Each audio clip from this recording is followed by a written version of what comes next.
leathers, which protect him from being torn asunder. 784 But the most daring and dangerous service in which falcons have ever been employed is the chase of the wild horse by the Turkomans of Khiva on the eastern shores of the Caspian. 785 A more detailed description of ancient falconry than that given by Tisias is found in a work attributed to Aristotle. 786 It is said, observes this writer, that the youth of Thrace, who were addicted to hunting, pursued their game by the assistance of hawks.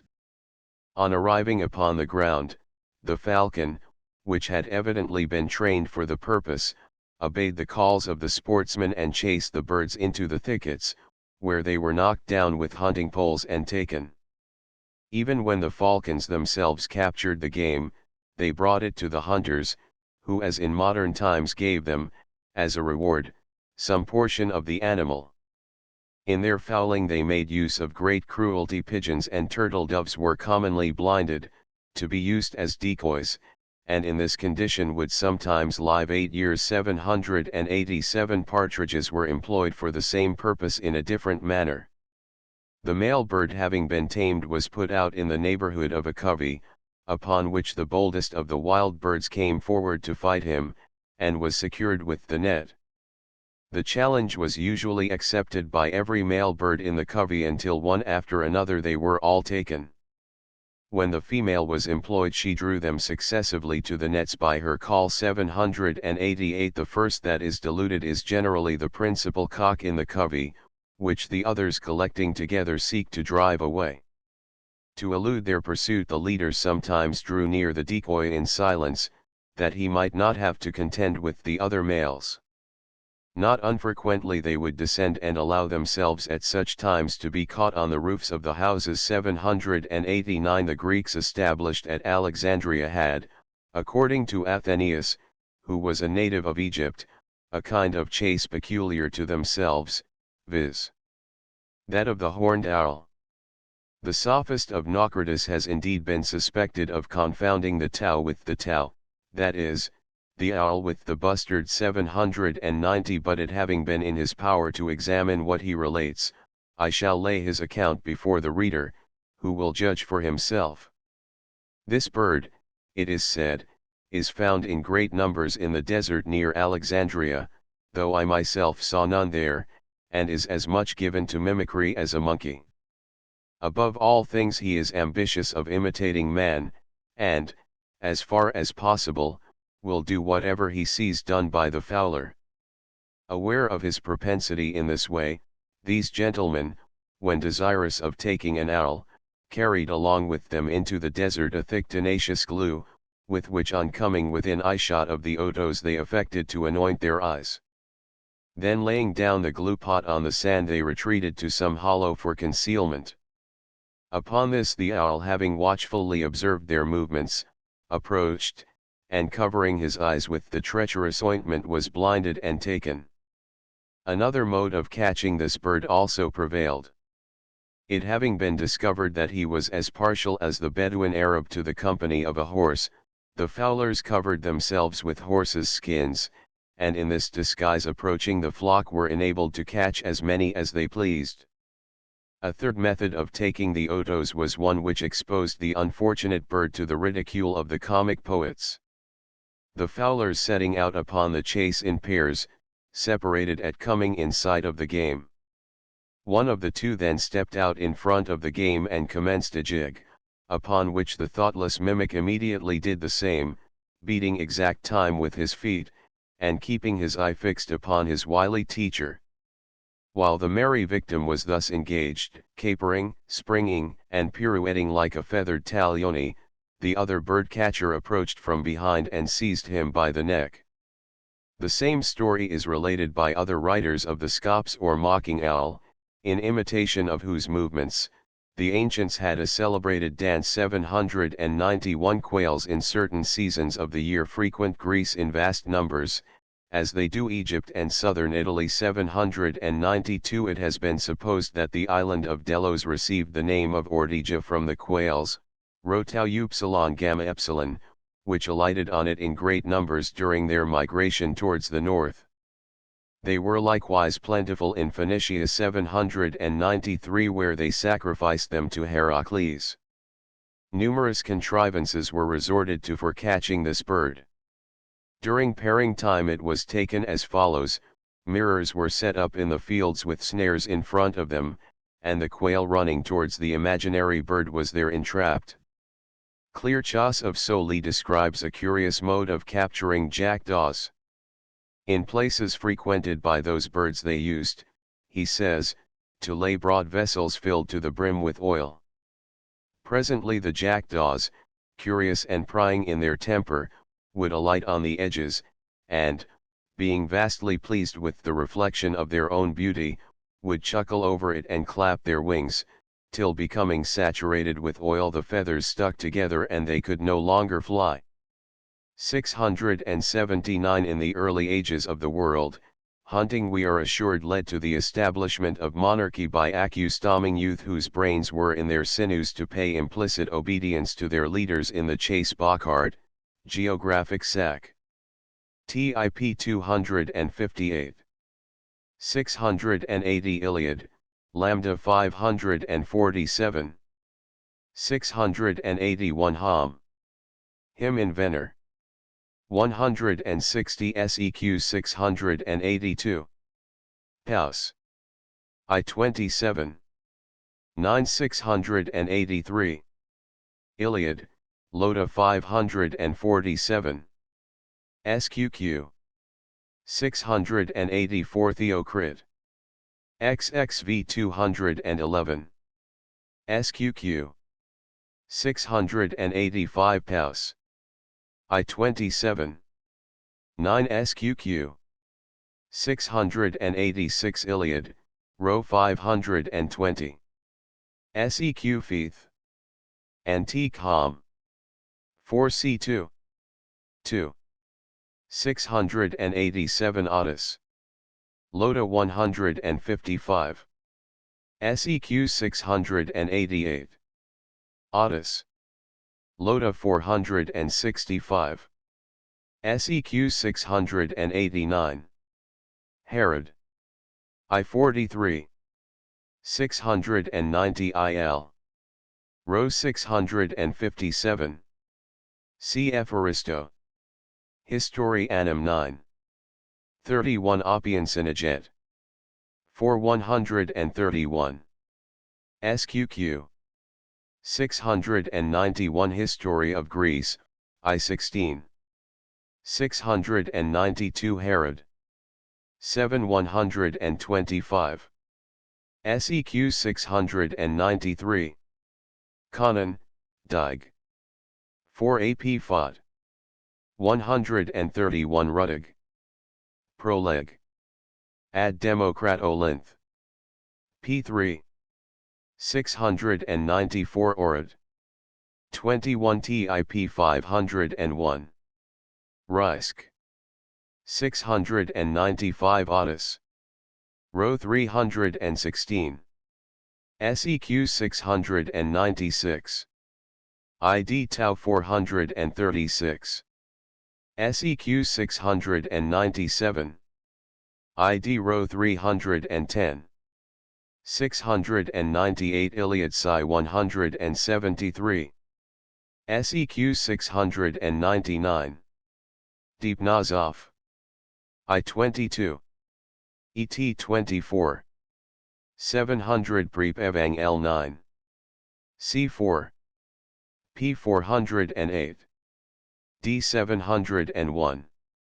Iliad, Psi 853. SQQ. 702 Gamma Nu Alpha Mu Pi Tau Omicron Gamma Kappa Iota Sigma Tau Rho Omicron Sigma Iota Nu. Otis. Mu 331. SEQ Ludovic. Non. Deri Sibar. 34. P 294. Plud. Desolard. Annum 24. CF Antic. D. Urkel. T. Itoff. 36 P 191.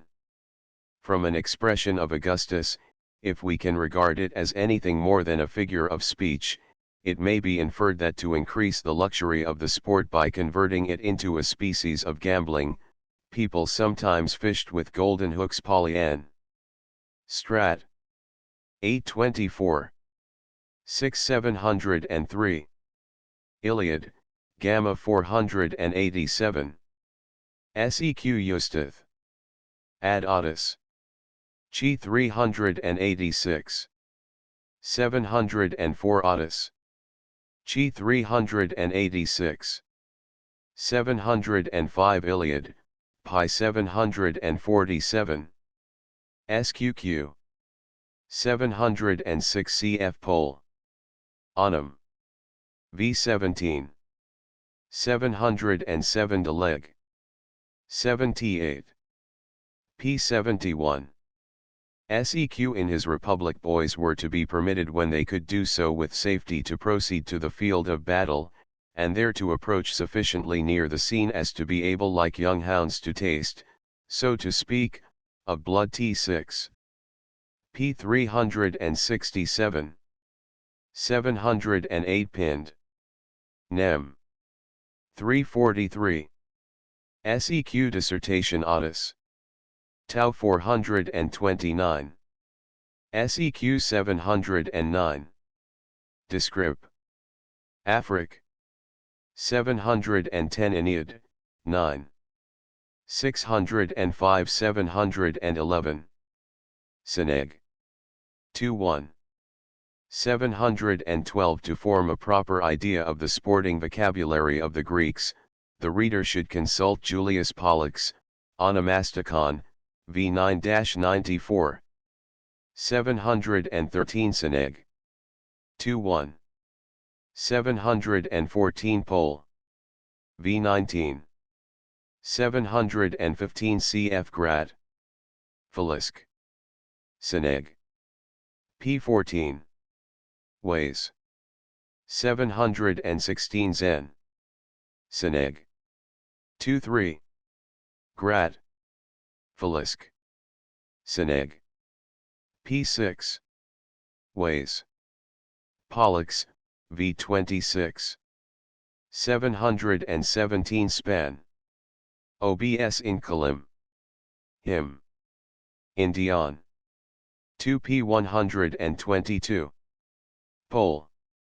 V20 hares are hunted with sticks in South Guinea by the blacks. Barbet. 314. 718 Pole. V39. Zen. Seneg. 3-1. 719 Arist. History Animate. 28 Pole. V39. 720 Letters on Hunting, P60. 721 Pole. V40. 722 Arist. De General Annum V2. P344. Verg. George.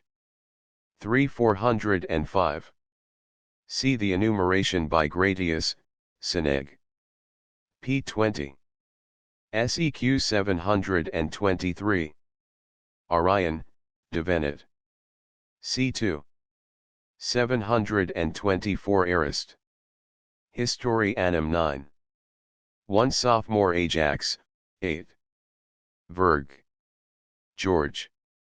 3405.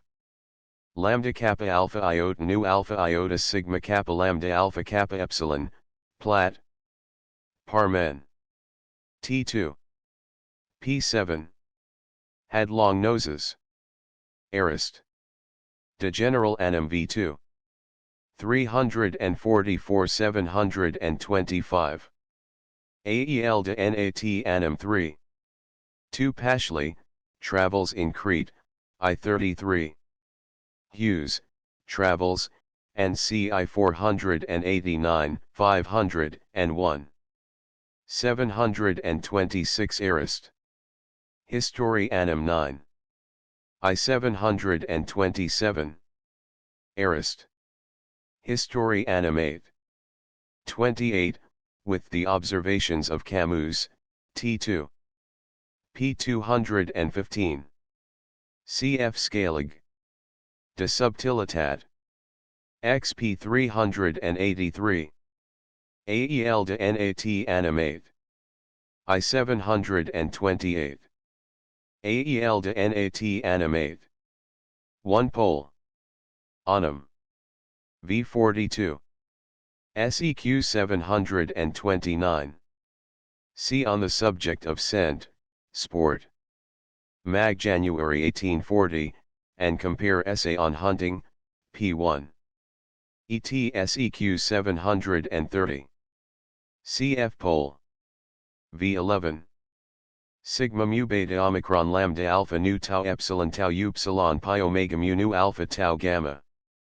731. The phrase in Pollux is pi omicron phi rho epsilon tau alpha iota pi alpha tau omega nu, tau nu chi nu nu, tau pi nu epsilon mu alpha. v12. The author of the Essay on Hunting, p15, enumerating the several kinds of scent, speaks of them as stronger, sweeter, or more distinguishable at one time than another, and Pollux makes use of much the same language: nu omicron sigma mu alpha, delta sigma omicron sigma mu alpha, epsilon omicron sigma mu alpha, kappa tau lambda LC 732. Arist. Prob XXVI. 23 falling stars were regarded as a prognostic of high winds. 24. Letters on Hunting, p. 106. 733 cf. Zen. Seneg. 81. 734 Zen. Seneg. v4. Pol. v67. 735 See also Span. OBS Incolum. T2. p. 123. 736 Zen. Seneg. v14. Klaus. Commander in Agam. p. 114 Livrets, properly lambda alpha gamma delta iota alpha, were often in common with the young of all other wild animals denominated mu beta rho alpha iota and mu beta rho kappa iota alpha by the poets Pol. v15. 737 il. Chi 308. Sqq. 738 Zen. Seneg. v34. 739 Pol.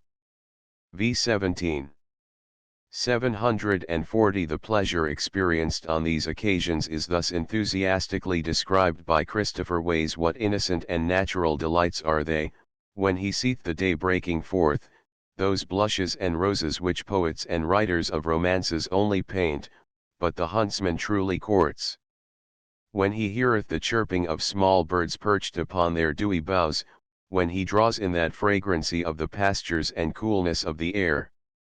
How jolly is his spirit when he suffers it to be imported with the noise of bugle horns and the baying of hounds which leap up and play around him. Prefer to Tr of Gratius, p3. 741 c. In the Cyropedia, I6. 40, an extremely interesting passage on the chase of the hare cf. Oppian.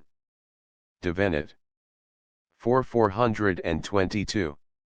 742 Hence the goddess obtained many of the epithets bestowed on her by the poets, as, gamma rho omicron tau rho alpha, kappa upsilon nu eta gamma tau iota, kappa alpha phi iota lambda theta eta rho omicron, kappa alpha rho epsilon alpha, pi tau nu rho nu kappa alpha alpha, pi tau delta eta, kappa alpha delta kappa tau upsilon nu alpha, pi tau nu delta iota kappa tau omega nu kappa eta beta lambda omicron, pi tau omicron kappa tau theta nu rho alpha beta lambda epsilon iota nu kappa alpha pi omicron lambda alpha nu mu alpha tau alpha pi theta rho alpha dot pol. v13. 743 Zen. Seneg. 61. Seq Pol. V13 It was customary, moreover, to nail the head or a foot of the game to some tree in honor of Artemis sch Aristov. Ran. 143 744. C pole. V61. 745 Omicron Theta Mu Nu Omicron Iota, the technical term for covered pole. V15. 746 Zen. Seneg. 614 to 17. 747 Vict. Various lect XXXI. 20 P 883. SEQCF Plin. History NAT 8. 8, Cum Natus. Strab. 32. P 231. 748 Suid. V lambda alpha gamma T2. P3.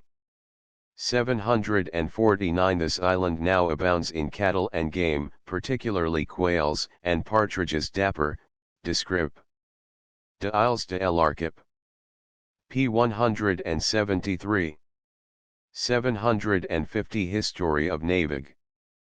Prefix to church. COLL of Voy. And Trav Volume IPXX. 751 Pole. V74. 752 Zen. Seneg. 91. 753 The terms by which, in our old hunting vocabulary, the stag was known at the different periods of his life are as follow: 1. A fawn, 2. A pricket, 3. A sourel, 4. A sour, 5. A buck of the first head, 6. A buck. Ways. Prefer to Gratius, P12. 754 Zen. Seneg. 93. 755 That is on the row gamma delta epsilon or lawns, which, according to Pollux they chiefly frequented, V15. Cf. Schneid. Ad Zen. Seneg. 91. 756 Zen. Seneg. 914. SQQ Elian describes another method of taking these animals not much practiced by modern sportsmen, that is to say by the charms of music, as the Egyptian Scylla captured serpents to Nat Annum 12. 46 757. Pole. V36. 758 Cf. Aristov. Vesp. I 202. SEQ Zen. Sirop. I6. 28 759. Zen. Seneg. X3. 760 The huntsmen give judgment of the wild boar by the print of his foot, by his rooting. A wild swine roots deeper than our ordinary hogs, because its snout is longer, and when he comes into a cornfield, as the Caledonian boar in Ovid, turns up one continued furrow, and see ways. Illustrations, VP 64. 761 Cf. Pole. V23. SQQ. 762 Omicron Tau Omega Delta Pi Omicron Lambda Lambda Delta Upsilon Nu Alpha Mu Sigma Tau Iota Nu Alpha Tau Omicron, Sigma Tau Epsilon Kappa Alpha, Omicron Kappa Nu Omicron Omicron Iota Tau Tau Iota, Pi Rho Sigma Epsilon Sigma Tau Iota Nu Alpha Tau Tau Epsilon Theta Nu Epsilon Tau Omicron Gamma Rho Epsilon Theta Nu Tau Iota Pi Tau Nu Delta Nu Tau Alpha Pi Iota Theta Tau Rho Chi Alpha, Sigma Upsilon Nu Tau Rho Chi Omicron Upsilon Sigma Iota Nu Omicron Tau Omega Epsilon Sigma Theta Epsilon Rho Mu Omicron Zeta Nu Tau Iota Delta Delta Iota Pi Upsilon Rho Omicron Iota, Tau Alpha Nu Rho Epsilon Theta Zeta Eta Tau Alpha Iota Omicron Gamma Rho Nu Tau Nu Kappa Upsilon Nu Nu, Mu Alpha Rho Tau Nu Omega Nu Tau Pi Lambda Eta Gamma Tau Omicron Sigma Mu Alpha Tau Omicron, Kappa rho alpha tau tau rho iota chi mu alpha tau alpha pi epsilon rho iota epsilon pi mu pi rho alpha dot zen. Seneg. X17. CF Pole. V80. Oppian. Venet. 379. SEQ Scalig. Poet. V14. P698. 763 Pausanias mentions the bear as an inhabitant of Pendali. About 3 years since one was shot in the mountains of Parnassos, and brought to Araco. The lynx, the wild cat, the wild boar, the wild goat, the stag, the roebuck, the badger, the marten, and squirrel inhabit the steeper rocks of Parnassos, and the thick pine forests above Colidia. The rough mountains about Marathon are frequented by moles, foxes, and jackals. Weasels are sometimes taken in the villages and outhouses. Hares are too numerous to be particularized. Subtherp in Walp. MEM. I-73. 764 Paus. I-32. 1765. Paus. 320. 47. 1813. 817. 3766. Aristo. Histori Annum 9. 68. 176. 30 Elian de Nat Annum 6. 3 Cf Buffon, Histori Natt 8. P27. 767. This now we find is the food of swine. Leaving Pirgio, in Boeotia, we advanced along the plain to Eremo Castro. In our road we observed droves of pigs tearing up the ground for the roots of the cuco pint, Arum maculatum, which was called by the swineherds delta rho alpha kappa omicron nu tau omicron dot. Subth. In Walp. I-65. 768 Nat Histori 8. 54 769. Aristo. Histori Annum 8. 5 770. Elian. De Nat Annum 6. 6 Aristo. Ut Sup. 771 Aristo. Histori Annum 9. 6 Elian. De Nat Annum 6. 6 772. Zen. Seneg. 11-1. 773 Pollux, v14, observes that in his time lions were chiefly found in mountainous tracts as wild boars were in marshes and pardales in the depths of the woods. 774 Zen. Seneg. 11-2. Pol. v82. Plin. 827. Dioscur. 477. Foxes were supposed to be killed by bait steeped in the juice of bitter almonds, ID I-176, wolves, panthers, dogs, and C by dog's bane ID 4. 81 775. Oppian. Devenet. 485. SQQ. 776 CF Hesic. V lambda upsilon kappa alpha beta 777. Ad D layered. P20. BC MERS. Solon, C19. 778. The very name of the Cretans has by some been derived from the use of the bow.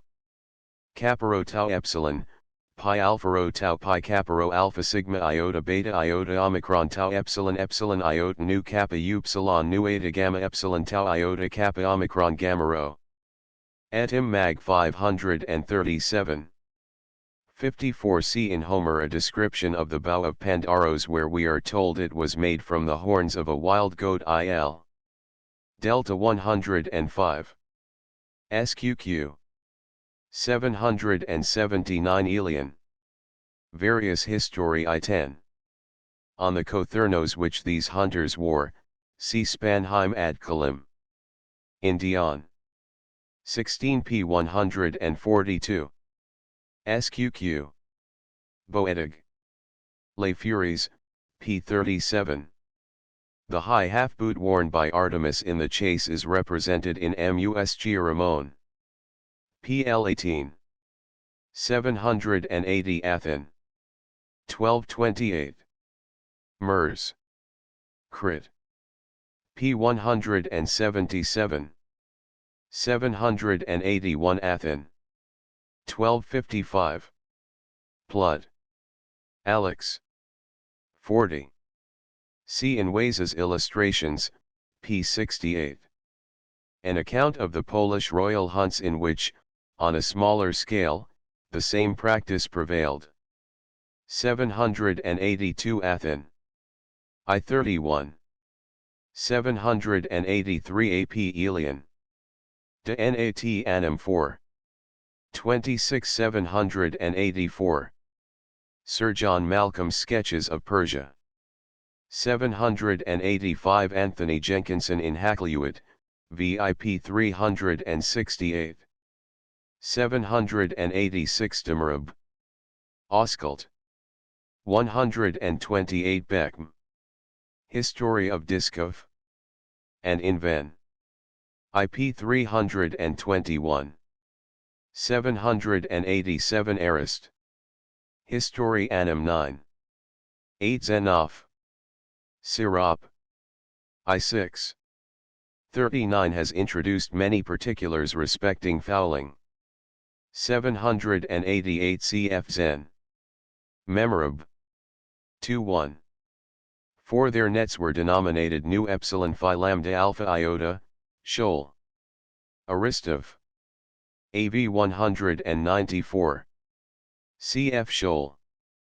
Pacific 1144. The man who watched the nets bore the name of lambda iota nu pi tau eta dot aristo. APID Ibid 789. Athen.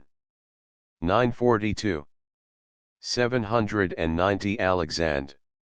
Mendius calls it the lambda alpha gamma omega delta alpha, in which case it may probably mean the ptarmigan. 791 Athen. 944. Seq Arist. History Animate. 12 Ad Fin.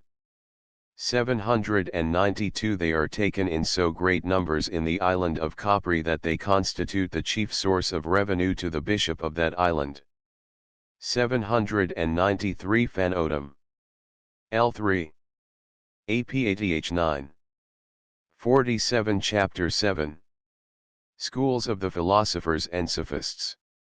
Having thus drawn as complete a picture as the plan of our work would permit, of the physical training of the Greeks in all its branches, comprehending gymnastics properly so called, together with those other exercises which under the name of field sports were enjoyed rather than studied under the lead of no master but experience, we now return to that mental discipline, which for the most part exerted its influence in the development of the intellectual faculties at the same time that the foregoing bodily discipline brought forth all the energies of the frame.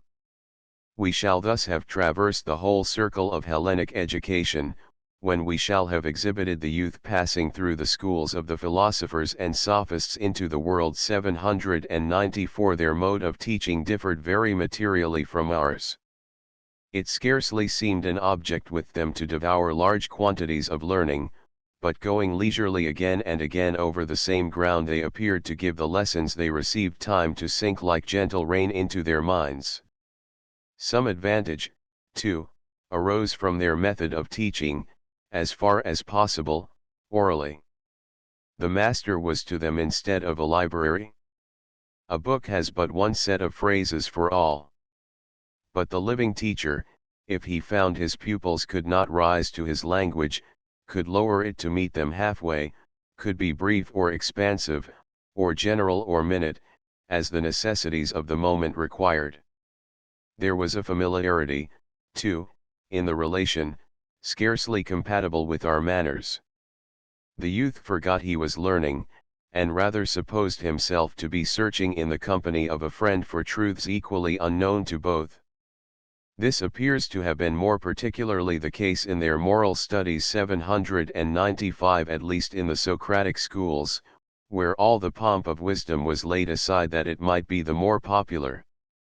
It has been already remarked that the first lessons in morals were learned from the poets, whom, in my opinion, Plato wrongs most egregiously when he arraigns their fables as so many sources of immorality. 796 He appears, in fact, wilfully to confound them with those impostors, the purificators and diviners, who furnished the popes with the original hint of penitences and indulgencies, and expiating crimes by proxy. But this is unjust.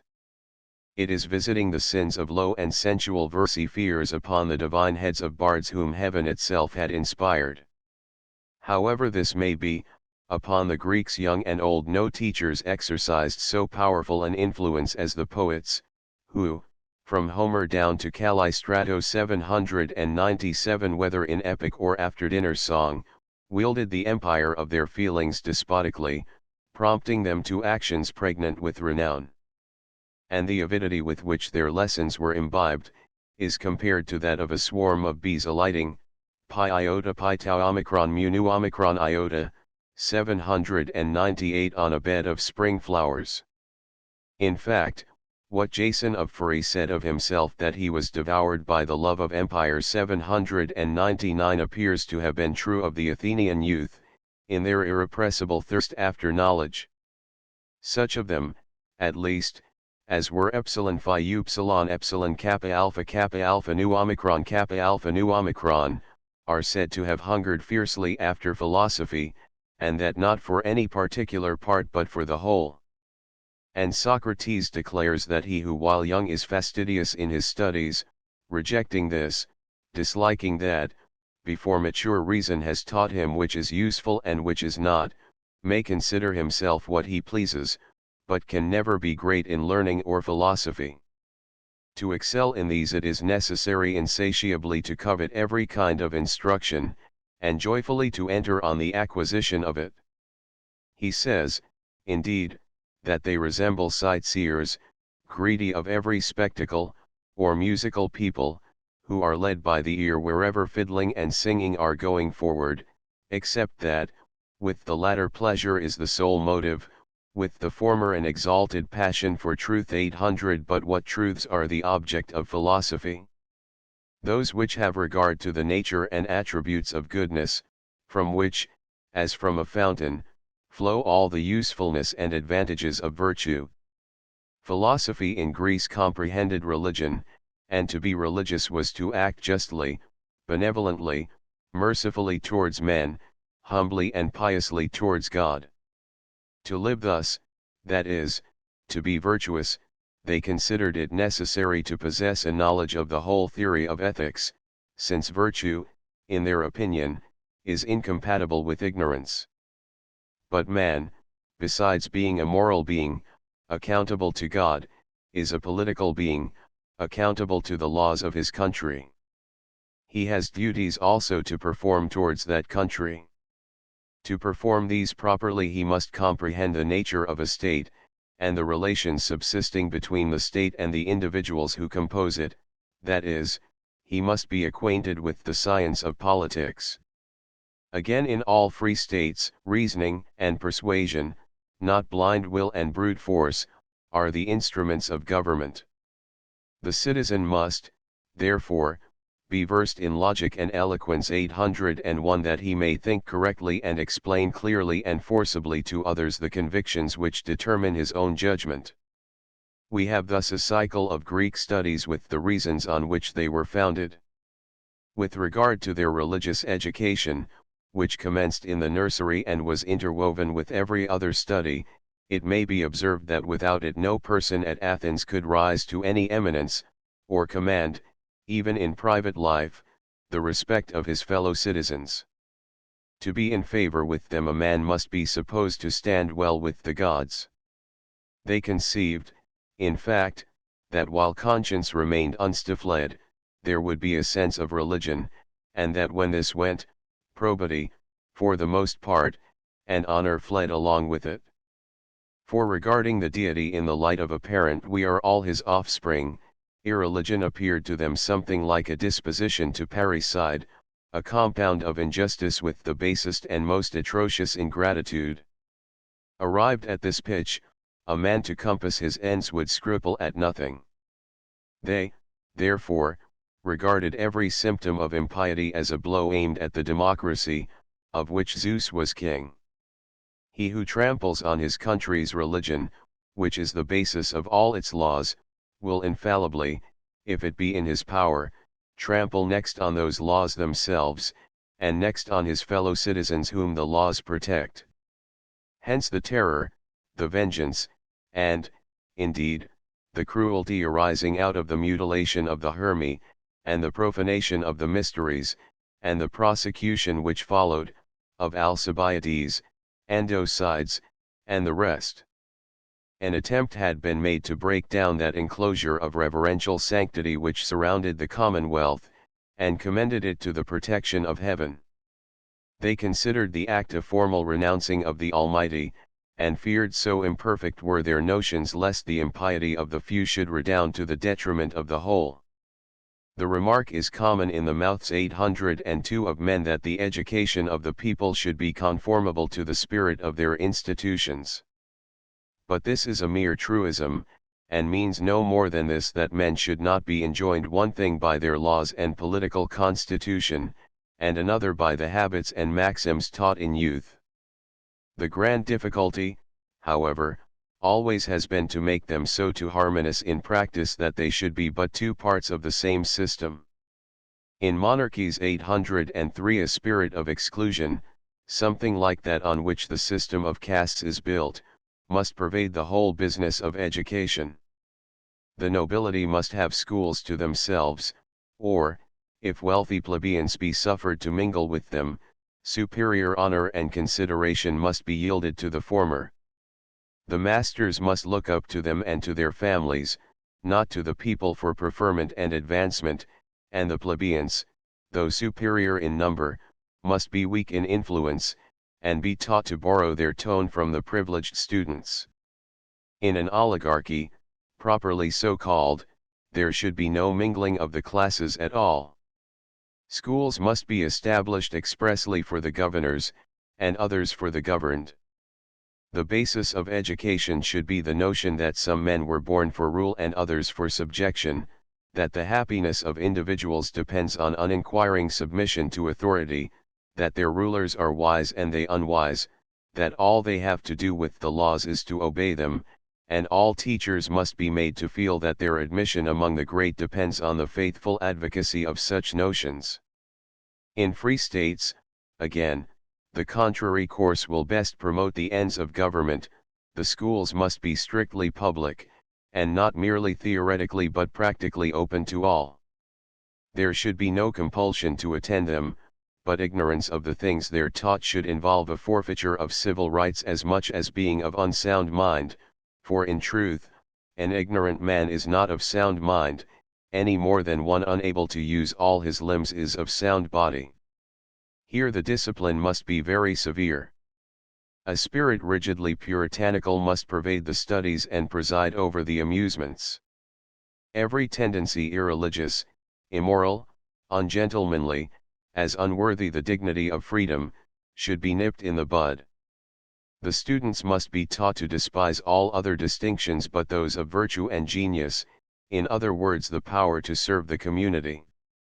They should be taught to contemplate humanity as in other respects wholly on the same level, with nothing above it but the laws. The teachers must be dependent on the people alone, and owe their success to their own abilities and popular manners. And this last in a great measure was the spirit of Athenian education 804. The best proof 805 that could be furnished of the excellence of a system of education would be its rendering a people almost independent of government, that is swayed more by their habits than by the laws. This was preeminently the case with the Athenians. They required to be very little meddled with by their rulers. Instructed in their duties and the reason which rendered them duties, accustomed from childhood to perform them, they lived as moral and educated men live still, independent of the laws. This was the effect. The causes must be sought in their discipline and studies. I have observed that among them a principal subject of investigation was the science of politics, that is the science according to the principles of which states are framed and preserved. Nor did they, as some do, conduct their studies in that cold manner in which men investigate matters of mere curiosity, or things they are never to do more than converse or write about. They studied it as a profession, as a means of rising to power, and through power to fame, that is with all the ardor and earnestness of which enthusiastic youth is capable. Education by this means exerted an influence unknown under other forms of government. A consciousness that they were engaged in a sort of sacred contest, of which all Greece was spectator, pervaded the youth of every rank, and impelled them irresistibly into that course of studies which promised the greatest probability of success. Hence, no doubt much of the enthusiasm with which philosophy was cultivated. It was often not so much the abstract love of wisdom as a conviction of the political value of that wisdom which filled the schools of the great men who taught at Athens, whether they were physiologists, mathematicians, masters of music, of strategy, or of eloquence. The example of Pericles applying himself to natural philosophy under Anaxagoras, and deriving thence those streams of pure and masculine eloquence which overflowed the Pnyx, operated forcibly on public opinion. By the same arts and studies men hoped to mount to equal elevation, forgetting that Anaxagoras only watered the plants spontaneously produced by nature. However, the hopes and aspirations I have described filled the schools first of the philosophers, then of the sophists. And this is the natural course of things. Few pursue wisdom for its own sake, in order that it may purify and render holy their own minds. And by this dispensation of Providence society is a gainer, for, as man is constituted, no sooner does he possess any mental excellence, any knowledge, or art or experience, which can be rendered available, than he comes eagerly forward with it to extort praise or reward from the community by conferring benefits upon it. The examples of reserve in this matter are few, nor, in fact, are they to be commended who in this or in anything else hide their light under a bushel, and therefore Plato is wrong when he teaches that wise men will as a rule abstain from intermeddling with state affairs, unless constrained thereto by fines and menaces. He confesses, indeed, that the worst of all punishments is to be governed by evil men, and that to avoid this even philosophers will consent to hold the reins of government 806, but where they do not, they are always in free states the masters of those who do. Their schools were the colleges and universities of the ancient world, and so long as freedom endured the great object of their philosophy was to create able citizens and a happy state. On this account their remains are still instinct with life. Their object was gradually to ripen human nature into perfection by perfecting its education and its institutions. They knew how completely a people is in the power of its teachers for good or for evil, and accordingly, with some few exceptions, applied themselves to elevate the conceptions, the moral tone, the feelings of their countrymen, seldom descending to trifling disquisitions excepting for relaxation in the intervals of more important inquiries. The physical sciences 807 save in the case of their earliest cultivators, were regarded as simple handmaids to ethics and politics. Nevertheless, in the study of them much earnestness was exhibited. For, where knowledge is at all held in honor, men will always be found sufficiently prone to the palpable and visible. But even these pursuits assumed a peculiar form in Greece.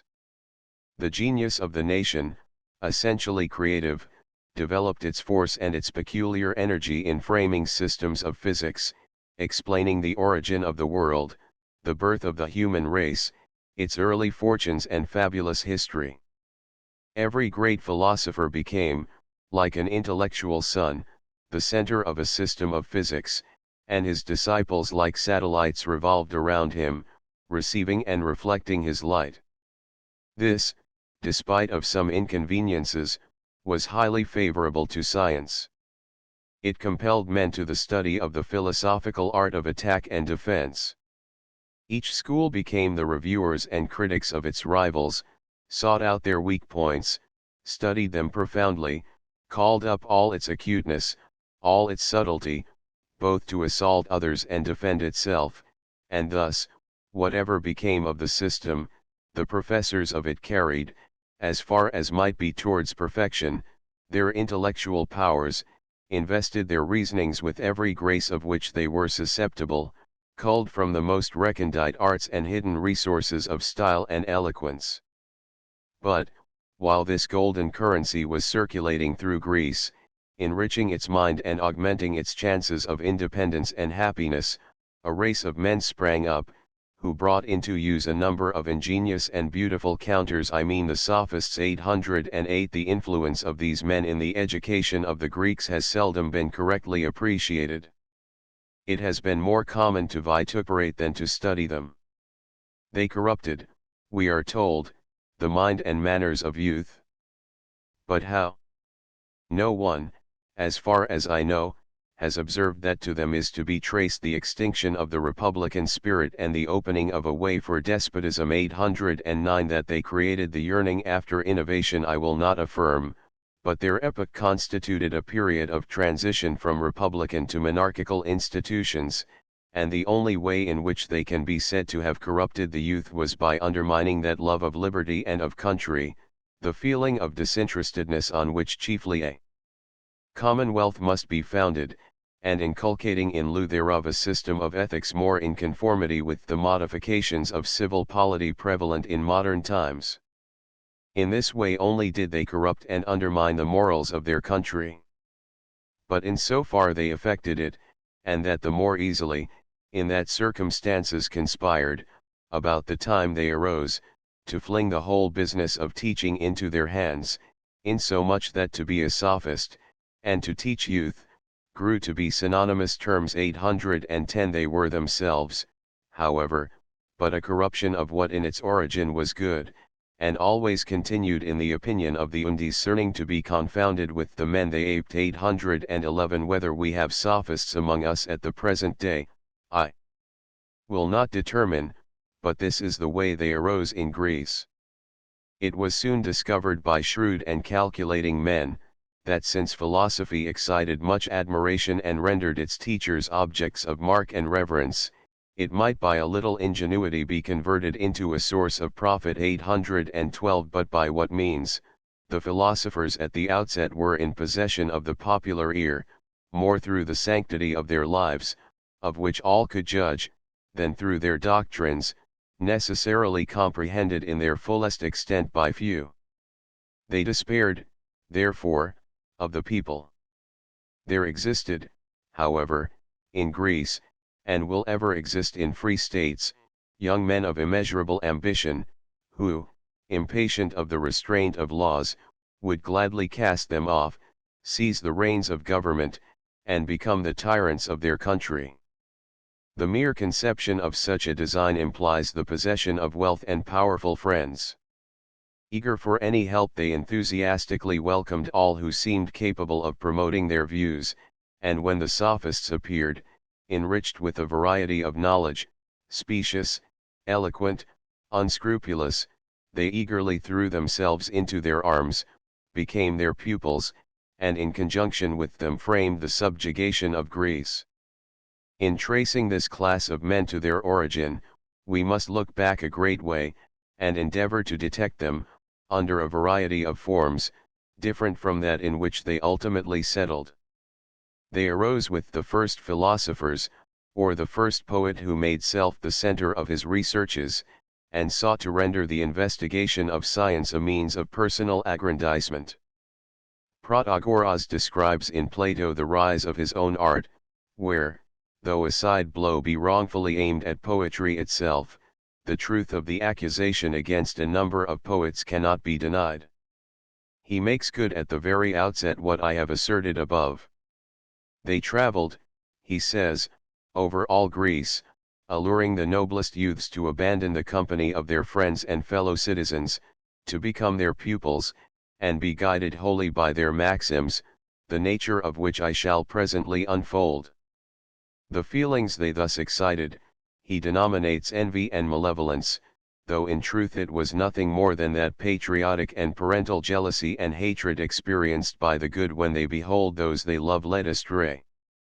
The better to escape this hostility, the ancient sophists adopted various disguises, sometimes enveloping their art in the folds of poetry as Homer, Hesiod, and Simonides, on other occasions affecting to be the interpreters of foreign rites and oracles, as Orpheus and Musaeus, while a third class concealed the features of their art under the less suspected mask of gymnastics, such as Icos of Tarentum, and that Herodicos of Selymbria, a man of Megarian origin who in the art of sophistry was second to none of his age. Occasionally they made their entrance into cities as professors of music.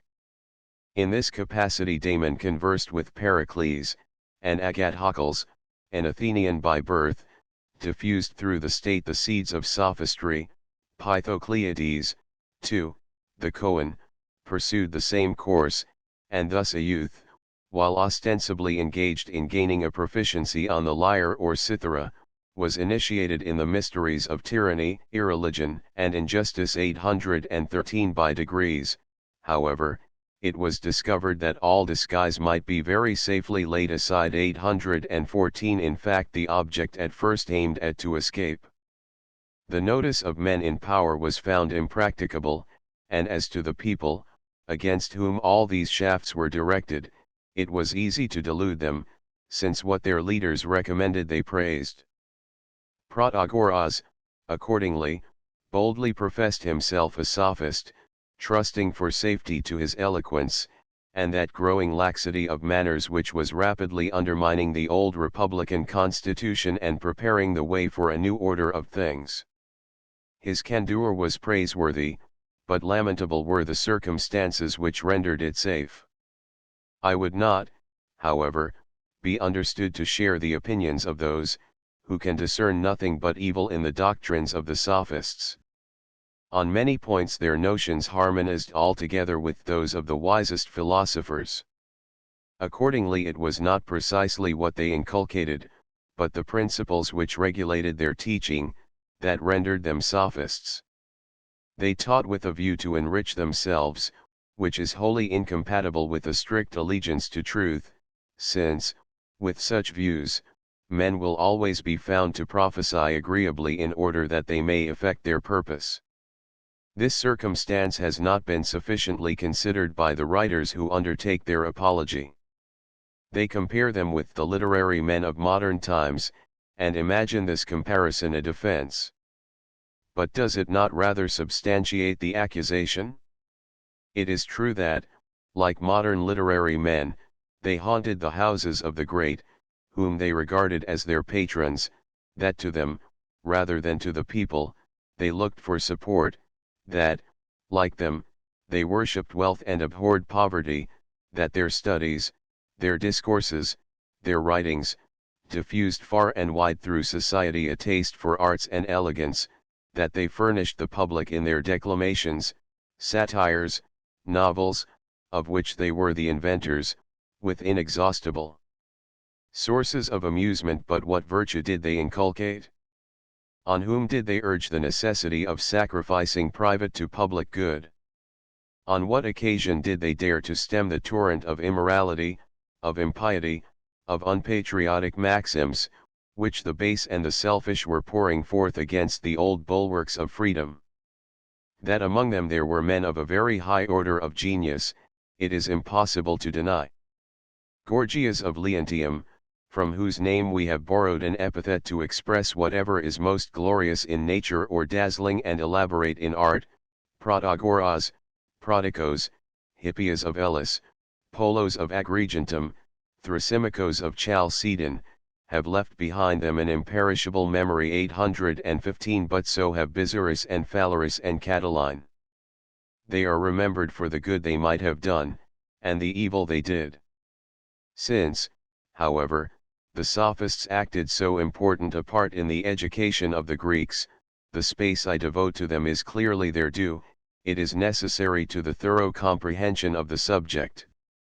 Almost from the moment they arose they aimed at a monopoly of the art of teaching, and the father of the art, properly so called, was Gorgias.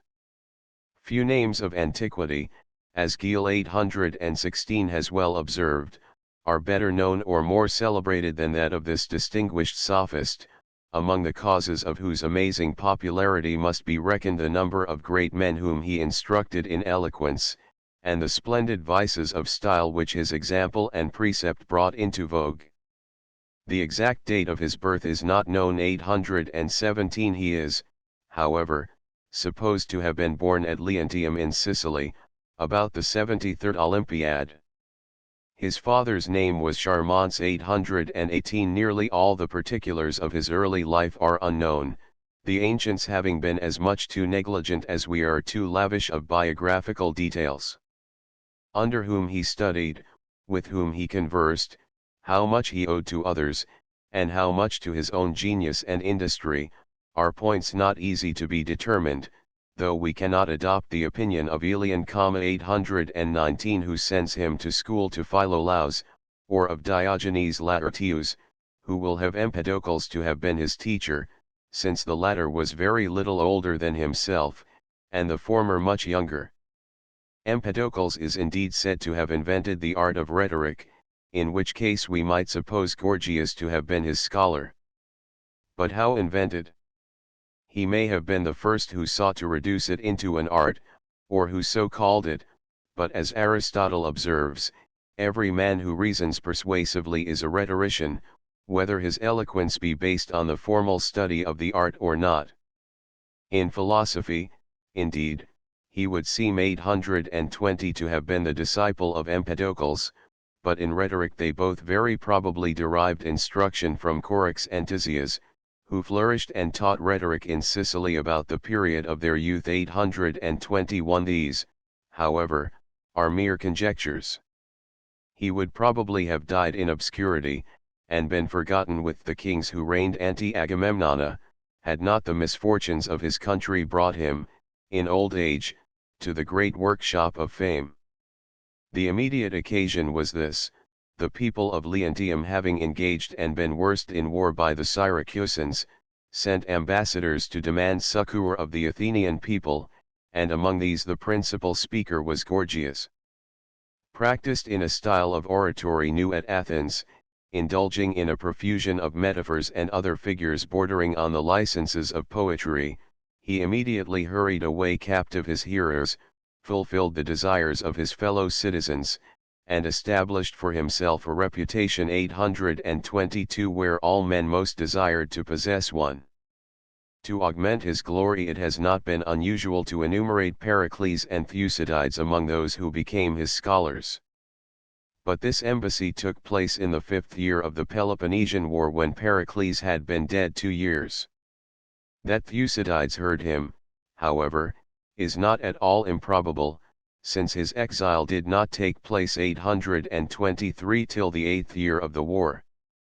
Among his admirers are mentioned 2 other men, whose principles and history afford the best illustration of what fruit the teaching of the Sophists was likely to produce: Critias and Alcibiades, whose ability, courage, and profligacy rendered them the scourges of their country.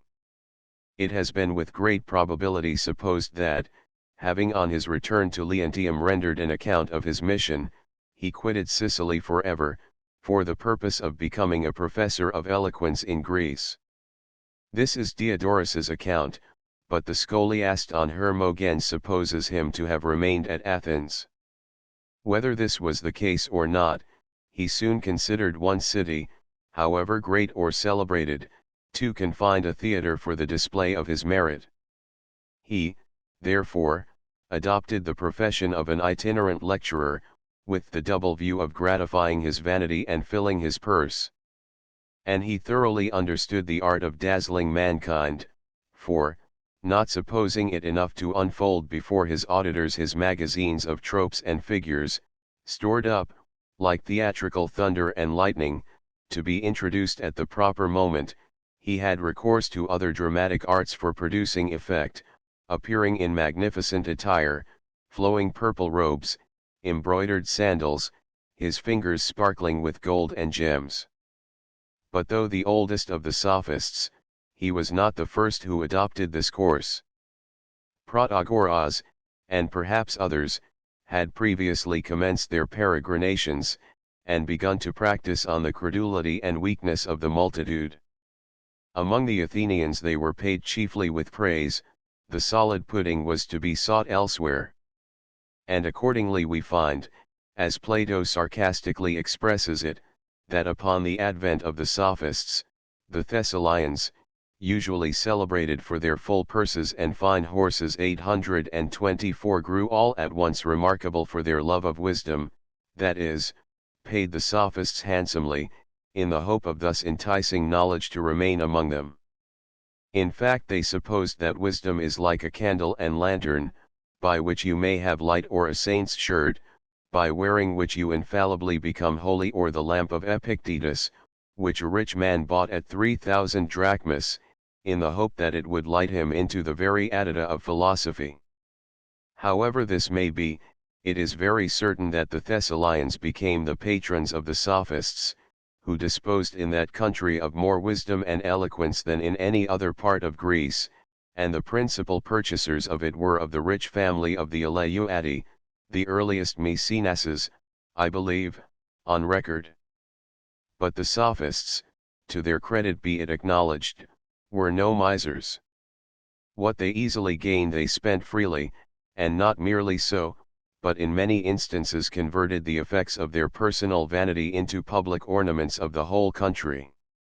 Thus Gorgias, enriched by the spoils of Thessaly, erected at Delphi a golden statue 825 of himself, which argued a more generous spirit than he would have shown by setting it afloat in the channels of trade or husbandry or usury, in the hope of rendering himself a great capitalist. Gorgias was long absent from Athens, and visited during his travels the most considerable cities of Greece. Among other places he came to Delphi, where from the steps of the altar, probably during the games, he delivered that oration called the Pythian, in celebration of which he erected the above-mentioned statue 826. From thence, perhaps, for the chronology of his journey is not exactly known, he proceeded to Olympia, where he also assisted at the games for the purpose of exhibiting his oratorical talents in the presence of all Greece, and reaping as it were in an hour a harvest of glory. This declamation, delivered during the Peloponnesian War, had at least the recommendation of being patriotic. Standing in front of the temple of Zeus, the god of concord and of peace, he earnestly recommended union and harmony. 827 If war they must have, there were the barbarians, let their arms be turned against them.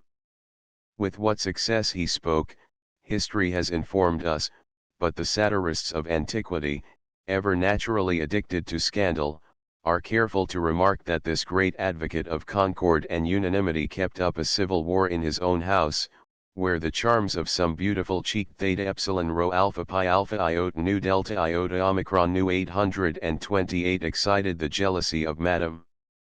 At the same time the old gentleman, to adopt the most moderate computation, must have been hard upon 70, though some would make him 80. Over the latter days of Gorgias 829 hovers the same darkness which conceals from view the commencement.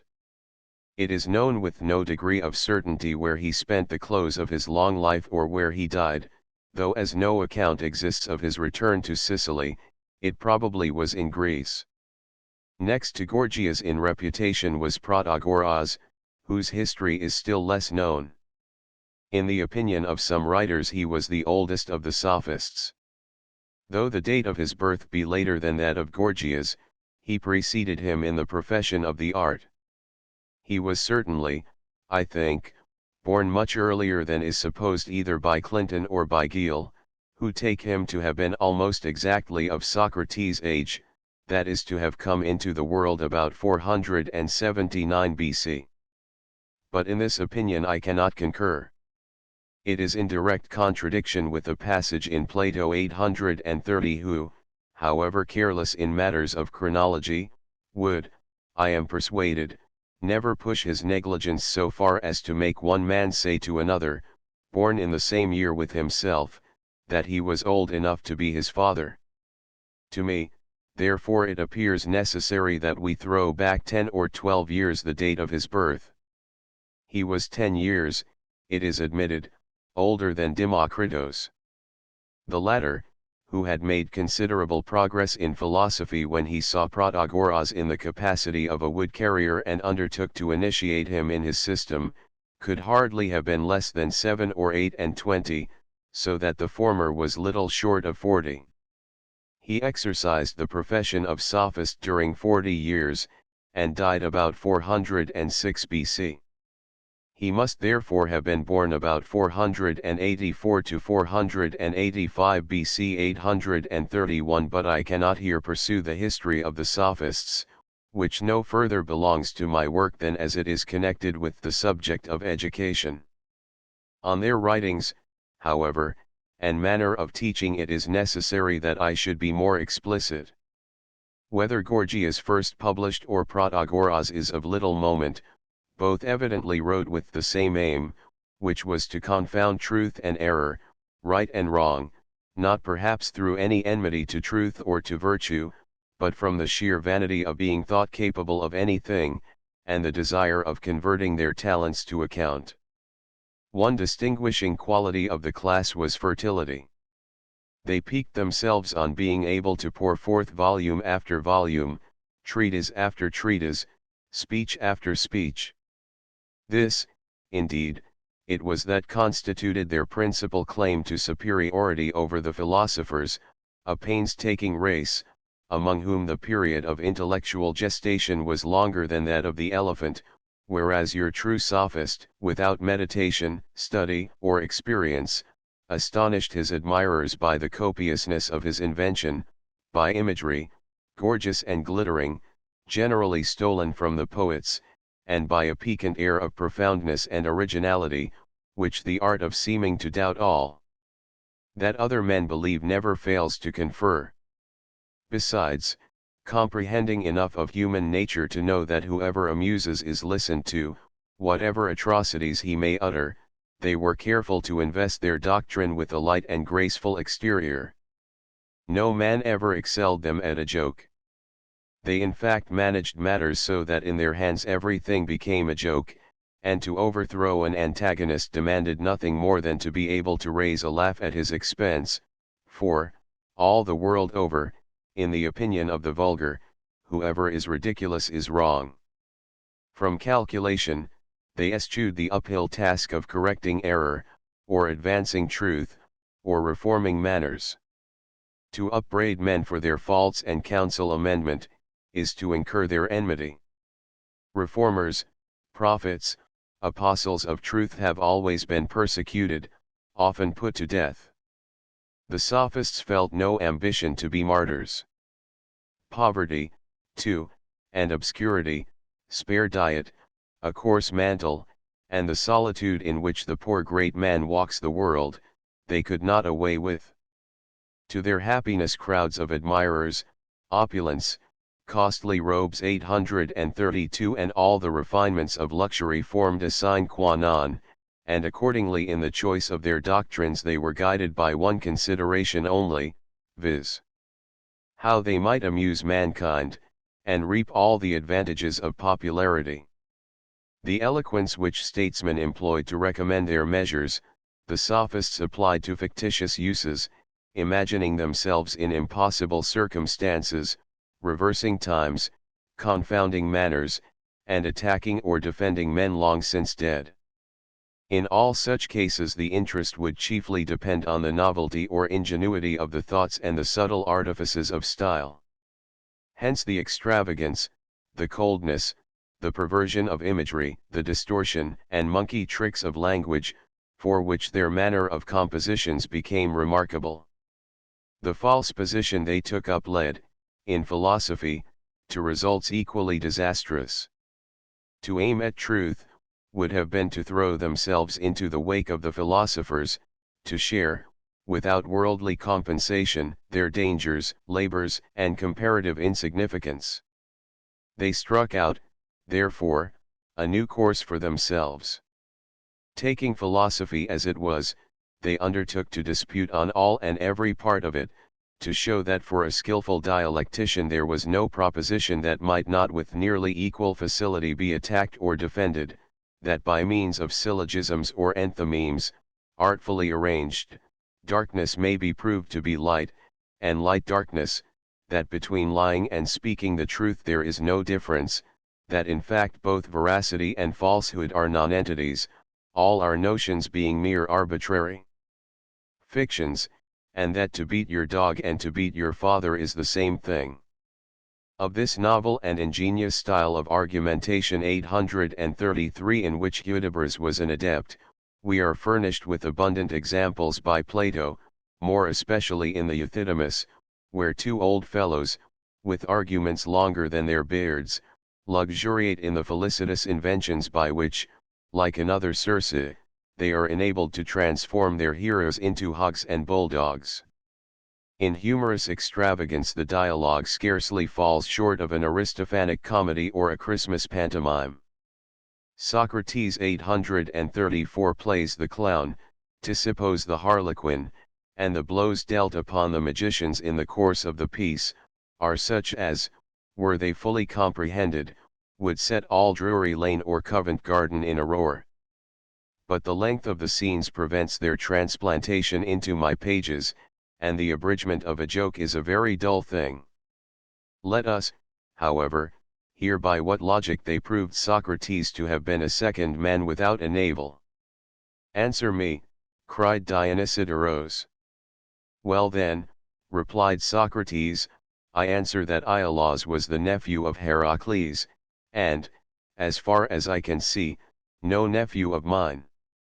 For my brother Patroclus was not his father, but quite another guess sort of person, Iphicles the brother of Heracles. And Patroclus was your brother. By the mother, not by the father. Then he was your brother, and not your brother. By the father's side he was not, answered Socrates, since he was the son of Charidemos, and I of Sophroniscos. But Sophroniscos, no less than Charidemos, was a father. Exactly, the former was my father, the latter Patroclus. Then was Charidemos other than a father? He was other than mine. Then he was a father, and not a father? But, come, are you the same thing as a stone? I fear, replied Socrates, I shall appear to be no better in your hands, though I do not discover the identity. Well, being other than a stone, you are not a stone, being other than gold, you are not gold. And must not the same thing happen to Charidemos? Being something else than a father, he is not a father. So it seems, replied the philosopher. And what is true of Charidemos, replied the younger sophist, must be true of Sophroniscos. Being other than a father, he is not a father, from which, my good friend, it follows that you never had any father at all. 835 Socrates being thus placed on a level with the first man, his friend Ctesippus took up the ball, and sent it with so much force into the face of the sophists, that it somewhat startled them. Come, then, said he, is not your own father in precisely the same circumstances? Is he not different from my father? Not at all, answered Euthydemus. What, then, he is the same? Exactly. I should be sorry to think so. However, is he my father only, or is he everybody else's father?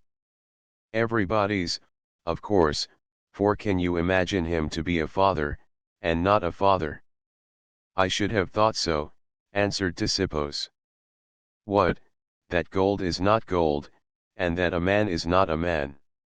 Not so, friend Euthydemus, but you do not, as the saying is, mingle flax with flax, and your assertion, that your father is the father of all men, seems very extraordinary. But he is, though. Very good, but is he not only the father of men but of horses and every other animal?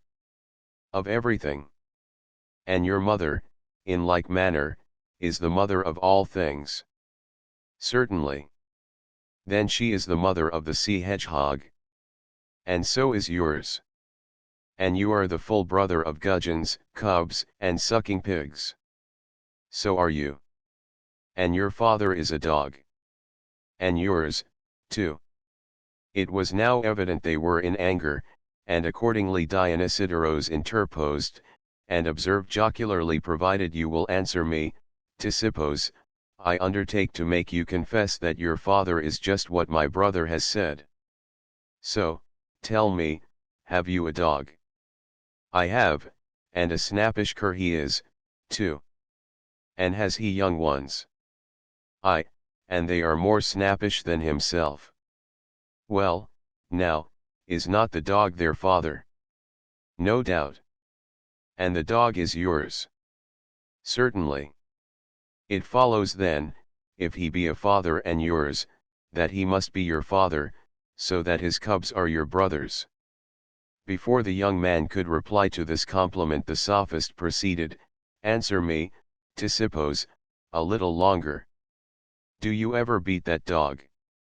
That I do, replied Ctesippos laughing, and I wish I could administer the same discipline to you in your turn. Then you beat your own father. The beating, answered the young man, would be more justly inflicted on yours, for having knowingly let loose two such sages upon mankind. 836 But these, after all, were but laughing sophists, who, though they had succeeded in confounding and obliterating from their own minds every trace of difference between right and wrong, fell short of that superb degree of wickedness at which Polos, Callicles, and Thrasymachos arrived, at least in speculation. The former were mere babblers, who corrupted a pupil or two whom bad luck threw in their way. Thrasymachos flew at higher game. His sophistry was political. 837 and his aim the destruction of freedom, by extinguishing that sense of justice on which it must ever be based. The genius of the man was considerable. He had deep thoughts, and investigated boldly, but his sympathies having somehow been early perverted, he grew somber, fierce, and unsociable, and without the slightest disguise advocated, like our Hobbes 838 tyrannical maxims and morals. Money, like the rest, he of course worshipped. Nay, in the conversation at the house of Cephalos he even ventures to sneer rudely at Socrates' poverty, upon which Glaucon 839 observes, Don't fear to go unpaid for the instruction you may give him, for we will enter into a subscription on his behalf. 840 Thrasymachos, however, was still more vain than avaricious. He thirsted to exhibit his notions in order to enjoy the satisfaction arising from shocking those who heard him. He maintained that justice is nothing more than what in any state the rulers think proper to establish, and that, consequently, the ordinances of a tyrant are as binding and as just as the laws of a free state, since by nature all actions are indifferent. It was, in fact, a part of the sophistical doctrine, to maintain in politics, what Hobbes afterwards advocated, the right of the stronger. The good old rule, the simple plan, that they should take who have the power, and they should keep who can. But because there is in every man's heart a rooted prejudice in favor of justice, they were fain to argue that all governors, in as far as they deserved the name, would ordain what was best for themselves, and that, whatever it might be, was just 841 a very satisfactory doctrine, which has never grown wholly out of fashion. They laughed to scorn, as persons who required nurses to look after them and wipe their noses. 842 whomsoever they found entertaining the notion that governments were instituted for the good of the governed. Their staple comparison was always a flock or a herd. What shepherd, they inquired, ever looked after his flock for their benefit, and not for his own use. In like manner magistrates, who, as is proper, hold the chief place in cities, look on the public exactly as if they are so many sheep or oxen, and think of nothing, night or day, but how they may derive most advantage from them. Justice, therefore, is what promotes the interests of the governors, though it may be lost to the governed. The man, esteemed just and pious and holy by the philosopher, was merely, in their opinion, a fool. Whenever anything is to be gained he gets less than any man, and when anything is to be done for the community he does more. He is always ready with his purse whenever anything is to be paid, always out of the way when gain is afloat. The unjust man, on the contrary, knows what he is about. He pays and does as little as possible for the public, and takes from it all he can. The former renders himself disagreeable to his friends and domestics, by refusing to commit any unjust action on their behalf. The latter, on the other hand, unscrupulous in acquisition, is able to oblige many by his wealth if he happens to require their services. Thus even in private life and small matters injustice is to be preferred, but when it operates on a grand scale, plunders whole cities, and usurps over them supreme authority, it reaches the acme of felicity, is saluted by the name of prince, and becomes an object of envy to all mankind. Nor did they pause even here. It was not enough to show the happiness of vice as vice, they undertook to prove that vice is virtue and virtue vice, which may be considered as their magnum opus. They went to work boldly, but, like the fox of Archilochos 843, always kept something of their figure concealed, that, if any necessity arose, they might be able to retreat by treating their whole chain of argumentation as a mere rhetorical exercise. "You appear to be in earnest," observed Socrates on one occasion. "What does it signify to you whether I am in earnest or not," replied the sophist, "if you cannot refute what I advance?" With this prudent reserve, they taught that injustice is a powerful and beautiful principle, reckoning it among the virtues, and attributing to it all the characteristics usually attributed to justice. 844 Pascal, in developing the morals of the Jesuits, describes their principles exactly. They patronized even cutting purses, providing the operator had the ingenuity to conceal his performance. No doubt, in thus arguing, they did violence to their secret convictions, and might, by an able dialectician, be made to feel, though never to acknowledge, the deformity of their doctrines, as Thrasymachos, driven up in a corner by the logic of Socrates, blushes and is chapfallen. 845 But as sophistry was their occupation, the misery and degradation was, that, convinced or not convinced, they must still sing the old song. It is evident, in fact, that, like many sophists of other days, they were bold with the lips while the heart within trembled. The light of conscience could not be wholly quenched. They conceived the gods to be armed with power and disposed to exert it, not only against evil doers but against evil speakers also. Pressed upon this point, whether the bad be not obnoxious and the good agreeable to the deities, Thrasymachos would not deny it. And why? Lest he should render himself hateful to them, nu alpha mu tau omicron delta pi chi theta omega mu alpha iota. So that in the worst times of paganism, religion, how corrupt soever, failed not to preserve some influence over men's minds, to save them from the bestial recklessness into which they seemed desirous to plunge. 846 Nevertheless, the sophists on many points did but methodize, condense and embody in florid language the maxims and modes of thinking current in corrupt ages among the vulgar. Their doctrines were but an echo of what was heard in the ecclesiae, in the law courts, in the theatres, and in the camps. It would have been to little purpose, therefore, to have silenced them, unless, at the same time, the above schools could have been purified, wherein young and old, men and women, imbibed the opinions, maxims, prejudices, which constituted the system of the Sophists 847, and Plato, who observes this, supplies us, in doing so, with a fresh proof that women frequented the theatre. In one of these four places, he says, they were corrupted, but they were not soldiers, and, therefore, not in the camp, they were not dicasts, and, therefore, not in the law courts, they were neither orators nor voters, and, therefore, not in the ecclesia. The evil doctrines they imbibed, therefore, must have been imbibed at the theatre. 848 here, too, the youth, disciplined and principled in better things by his philosophical teachers, received a new education which overthrew the former. Deeds and words, condemned by his teachers, he often found to be greeted here with rapturous applause, re-echoed by rocks and walls, while hisses, sneers, or vociferous vituperation would, perhaps, be showered on things he had been taught most to revere. In his feelings, therefore, and internal convictions a revolution was soon effected. He grew ashamed of the notions implanted in him at school.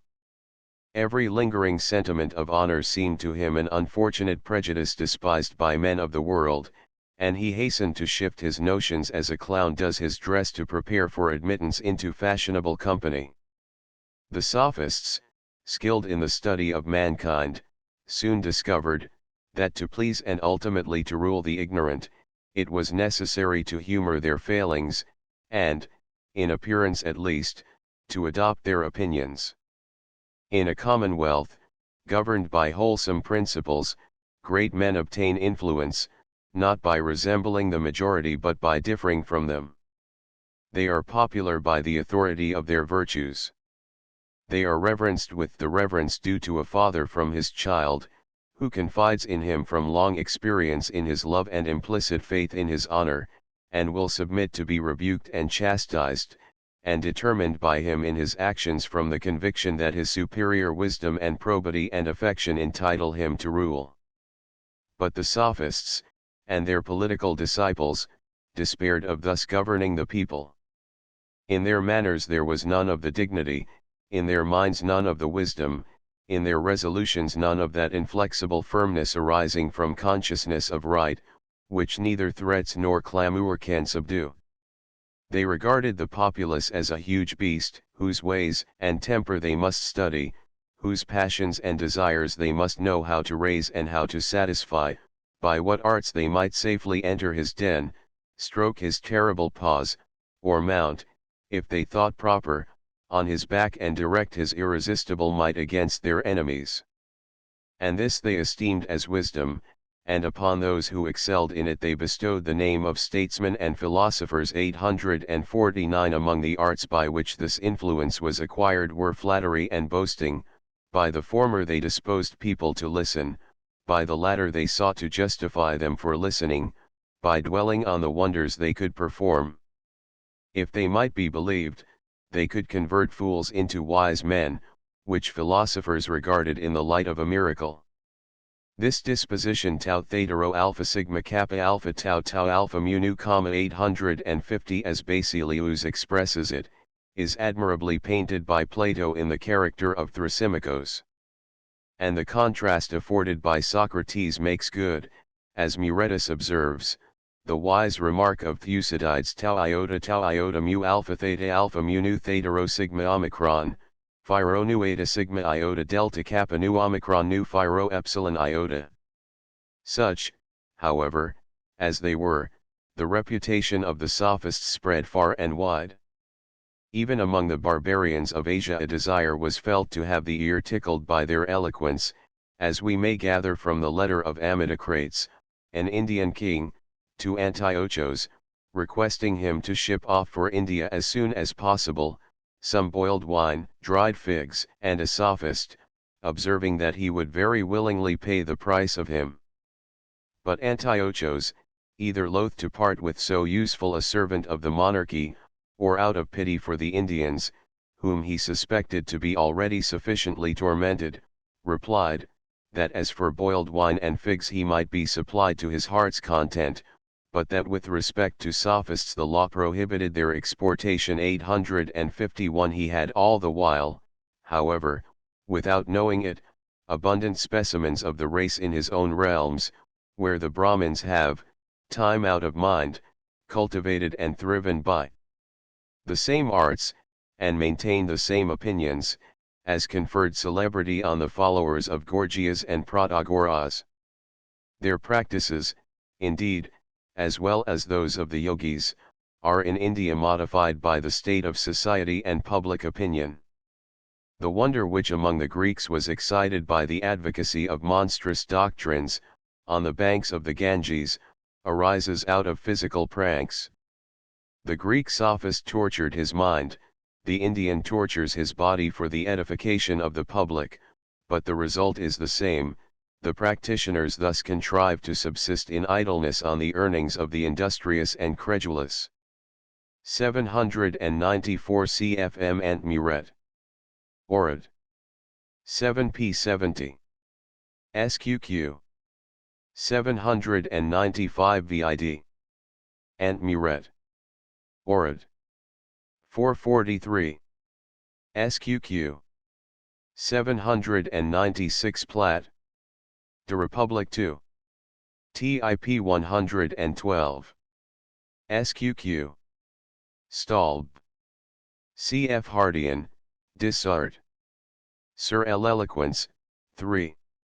Biblioth. Academy. T3. P 194. P 210. SQQ. 797 Cisco L. Histoire de la Lit. Grec. I 288. Loth. Pose. Sacre. Hebrew P12. Lips. 798 Plat. De Republic 2. TIP 115. Stalb. On the ardent and noble temperament of Athenian youth, see the note of Valkener, adds Enough. MEM. 33. 13p 286. Schneid. CF Plat. De Republic VTIP 345. 799 Aristo. Polit 3. 4800. Plat. De Republic VTIP 393. SEQ Stalb. 801 Plat. Gorg. T3. P27. De Republic T6. P358. SQQ. Beck. 802 See on this part of the subject Destutt de Tracy. Commander sur l'Esprit de l'Oie, P25. SQQ. 803 In an ill-constituted state, observes Muretus, a good man cannot be a good citizen, for he will desire to alter the government, which being bad he cannot respect in Aristo. ETHP 398. 804 The advantages of which were so much coveted by foreigners, that they sent their children in crowds to be educated at Athens. Esopist Orid. ATT 12. 214 805. A commonwealth, says Plato, once well constituted will proceed like an ever-rolling circle. For by persevering in good training and instruction, the minds and disposition of the people will be rendered good, and these again in their turn will improve the system of training and instruction, and even the race of man itself, as the breed of other animals, is rendered more excellent by care. De Republic T6. P 173. CFI Socrates, Areop. 14. SEQ 806. Republic IT 6. P 42. SEQ Beck. 807 VID. Athen. 218 That geography entered but very little into their studies may be inferred from Thucydides, 7. 1808. Vid Herod. I-29. And cf. Sco. Histoire de la lit. Grec. 2 134. Isaac. De Perm. 26. Muret. In Arist. Ethic. p. 477. Menag. Ad Diog. Laird. p. 5. AB and c. 809. Hobbes, the great representative of this class of men in modern times, living under the despotism of the Stuarts, sought to turn the tables upon the philosophers, and accused them of corrupting the minds of youth. As to rebellion, in particular against monarchy, one of the most frequent causes of it is the reading of the books of policy and histories of the ancient Greeks and Romans, from which young men, and all others that are unprovided of the antidote of solid reason, receiving a strong and delightful impression of the great exploits of war, achieved by the conductors of their armies, receive withal a pleasing idea of all they have done besides, and imagine their great prosperity not to have proceeded from the emulation of particular men, but from the virtue of their popular form of government. Leviathan, pt. 2. c. 29. Volume 3. p. 315 edition of Sir William Molesworth. 810 Pol. 417. 811 Platt. De Republic T6. p. 286. Seqcf. Scholl. Aristov. Nub. 331 812. That money was the sole object of the sophists is observed by Isocrates, Hell. Income. 4. Elsewhere, with a stroke of sly humor not usual with him, he says, they would sell anything short of immortality for 3 or 4 mini cont sophist. 3, p. 576. See on the whole subject of the sophists, Hard. Dissart. VBIBL Academic T3. p. 240. SQQ. Muret. In Arist. Ethic. p. 533. Cressall. Theatret v3. p. 447. 813 Platt. Protog. TIP 163. SEQ Beck. 814 At a late period, by a decree of Sophocles, the sophists were driven out of Attica Athen. 1392. Cf. Cressall. Theatret I12. p. 87. 815 Muretus considers the word sophist to be synonymous with a teacher of eloquence, sophista, id est, dicendi magister, and, speaking of this same Thrasymachos, cites a passage from Cicero which attributes to him the invention of the rhetorical style. Orid. 12. Suidas regards Thrasymachos as the first who made use of the period and the colon, and supposes him to have been pupil to Plato and Isocrates, whereas he preceded both Muret. COMMP 631. SEQ 816. History Sophist. p. 13. 817 Clinton, Fest. Helen. 228. 65-67.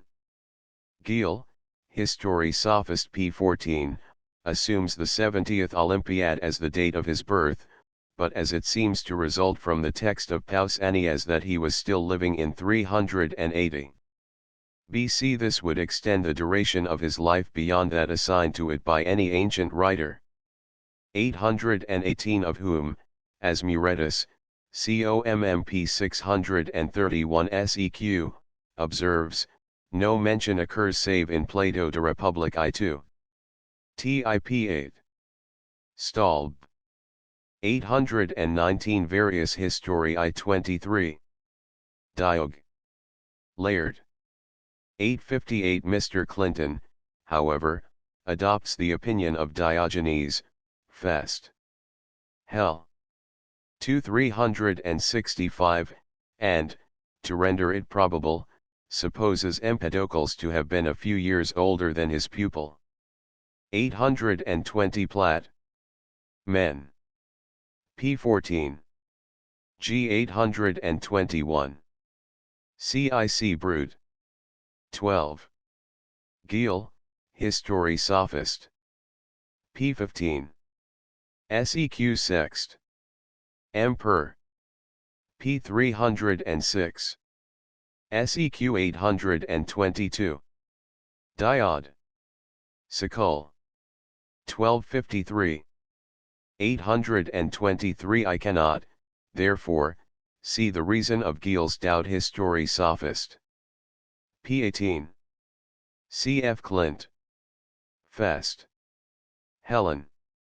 2 p. 68. 824 Platt. Hip. Major TVP 416. 825 Cressall. Theatret I8. 826 Giel, History Sophist. p. 23. 827 They sometimes selected more humble subjects for their panegyric, for example, the bumblebee, or salt Isocrat. Hell.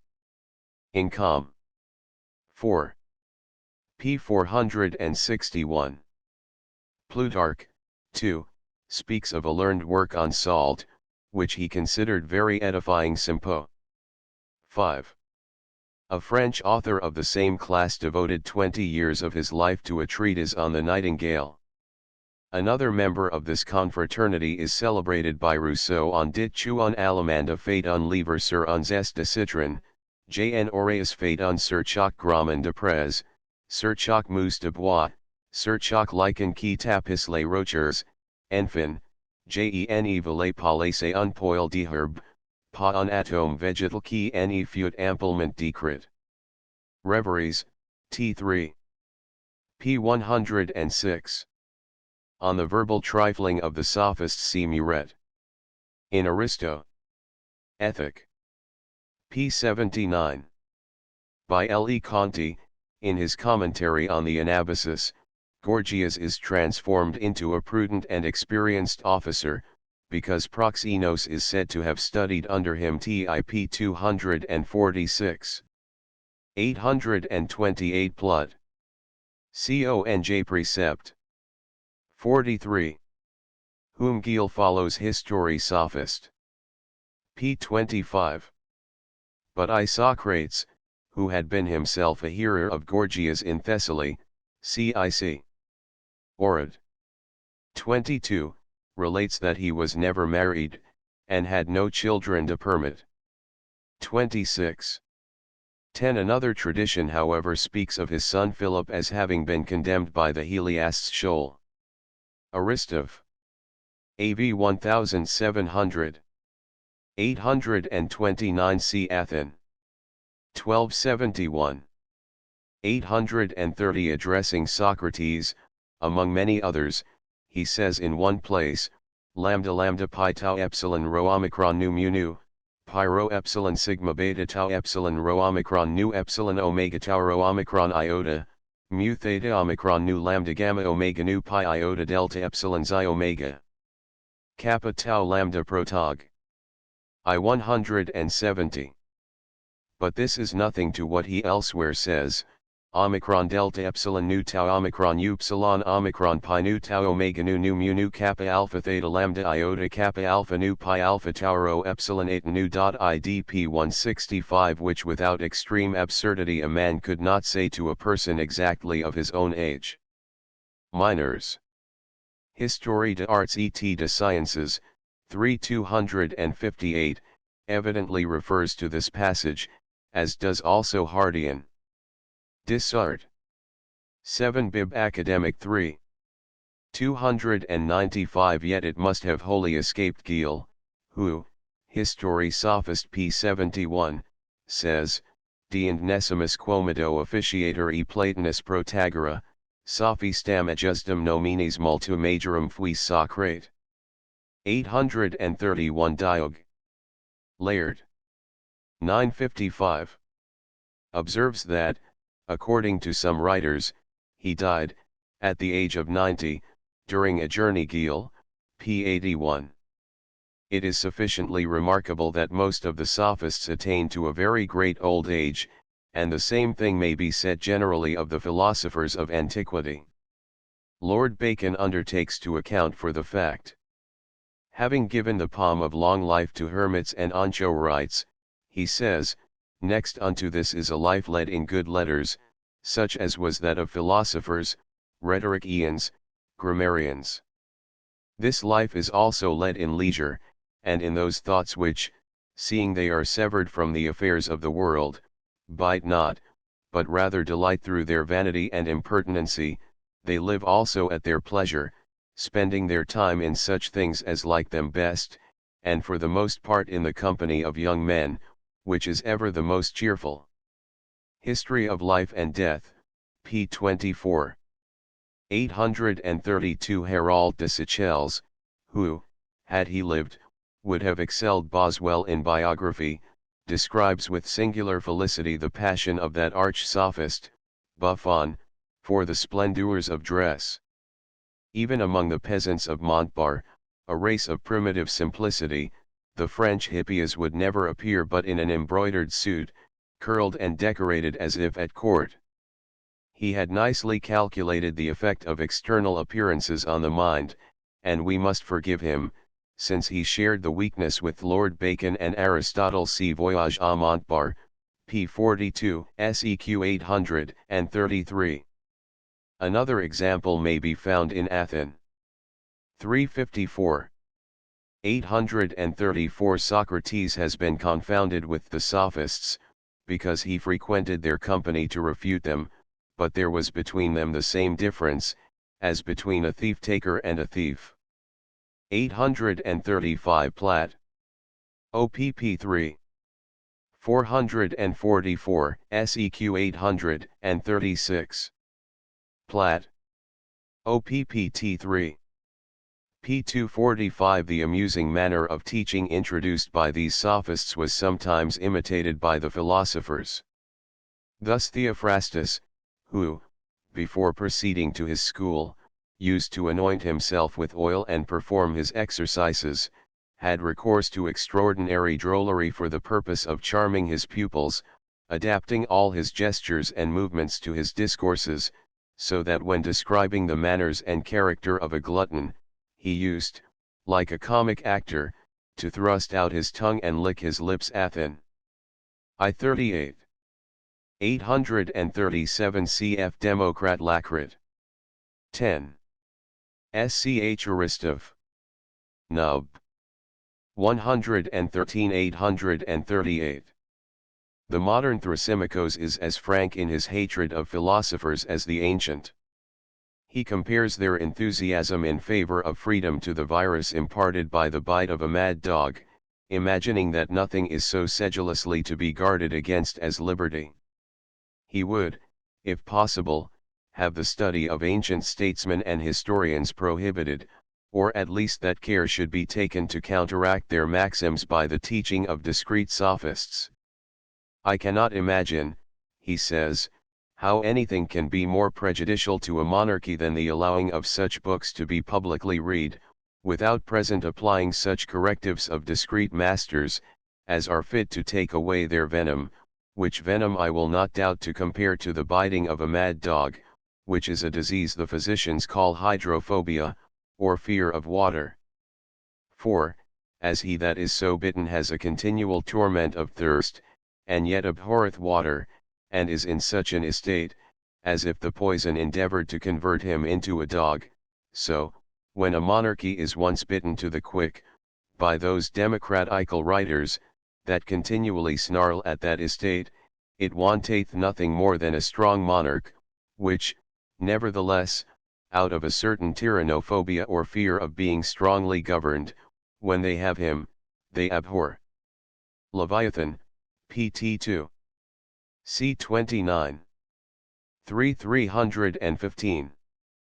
Count Capodistrias, if he was ignorant of the language of ancient Greece, appears at least to have understood something of the spirit of ancient philosophy, for, designing to establish a tyranny, he prohibited the reading of Plato in the public schools.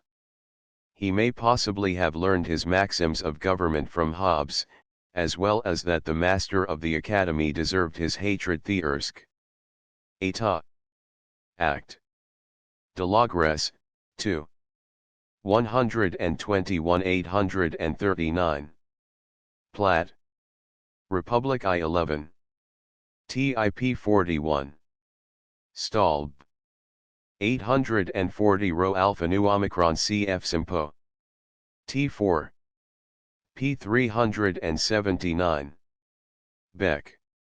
841. Upon this point Father Paul observes we must reduce under the title of justice everything that may contribute to the service of the state, for the prince has no greater justice than to preserve to himself the quality of prince, and, in order to this, to keep his subjects in a dutiful subjection to his authority. Max of the Government of Venice, Chapter I1. 842. Platt. Republic T6. P 34. 843. Platt. Republic T6. P 72. Beck. 844 IDIT 6. P 44. SEQ 845. Platt. De Republic 6. 49 I 76. Stalb. Cf. Vict. Various Lect 3. V 846. Platt. Republic T6. P 52. 847 ID 6. 290 848. Platt. Republic 6. T6. P 289. Cf. Athen.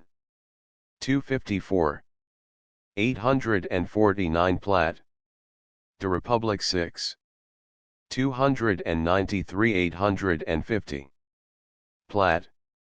De Republic 6. 333. Cf. Muret. Adnot. In Republic P 667, SEQ 677, SEQ 851. Athen. 1467. Chapter 8. Education of the Spartans, Cretans, Arcadians, etc. A different picture is presented to us by the education of the Spartans 852, which, almost perfect in its kind, aimed chiefly at unfolding the powers of the body. Mental acquirements in the states of Doric origin were few, and the object even of these seems to have been rather connected with the development of the animal than the spiritual nature of man, though they were not utterly destitute of all those arts and accomplishments which embellish a life of peace. Little stress, however, can be laid on the elaborate divisions of youth into numerous classes, the intention of which is not stated. There can, nevertheless, be no doubt that much art, reflection, and wisdom was exhibited in the forming of the system whose object was the creation of a military character, and through this the enjoyment of the hegemonia or lead in the public affairs of Greece, an honor which Sparta attained to and held during many years. 853. A modern writer has correctly remarked that by permitting the state to decide on the lives of infants, the institutions of Lycurgus recognized the authority of the community to regulate, how it pleased, the education they were to receive. The authority of parents over their children was thus all but annihilated, for, although the recognition and feeling of relationship continued after the state had undertaken the training of youth, their influence was exceedingly weakened, a circumstance to which may be attributed the seeming heroism of the Spartan women, who could stoically bear the death of their sons because they had been in a great measure estranged from them. As, however, the institutions of Lycurgus differed in all things else from those of other Grecian legislators, it is not surprising they should also differ on the subject of education. But it may greatly be doubted whether we altogether comprehend his system. The accounts transmitted to us are in many points contradictory, and it may in general be remarked that on no subject whatever do modern ideas differ so much from those prevalent in antiquity, as on the subject of education. Plutarch and Xenophon, or rather the sophist who assumed his name, two of the authors on whom in this discussion most reliance is usually placed, were prejudiced and credulous, and often, to speak frankly, extremely ignorant. Both were unwilling, even if they possessed the power, to criticize the system, and yet by modern writers their opinions have generally without scruple been adopted.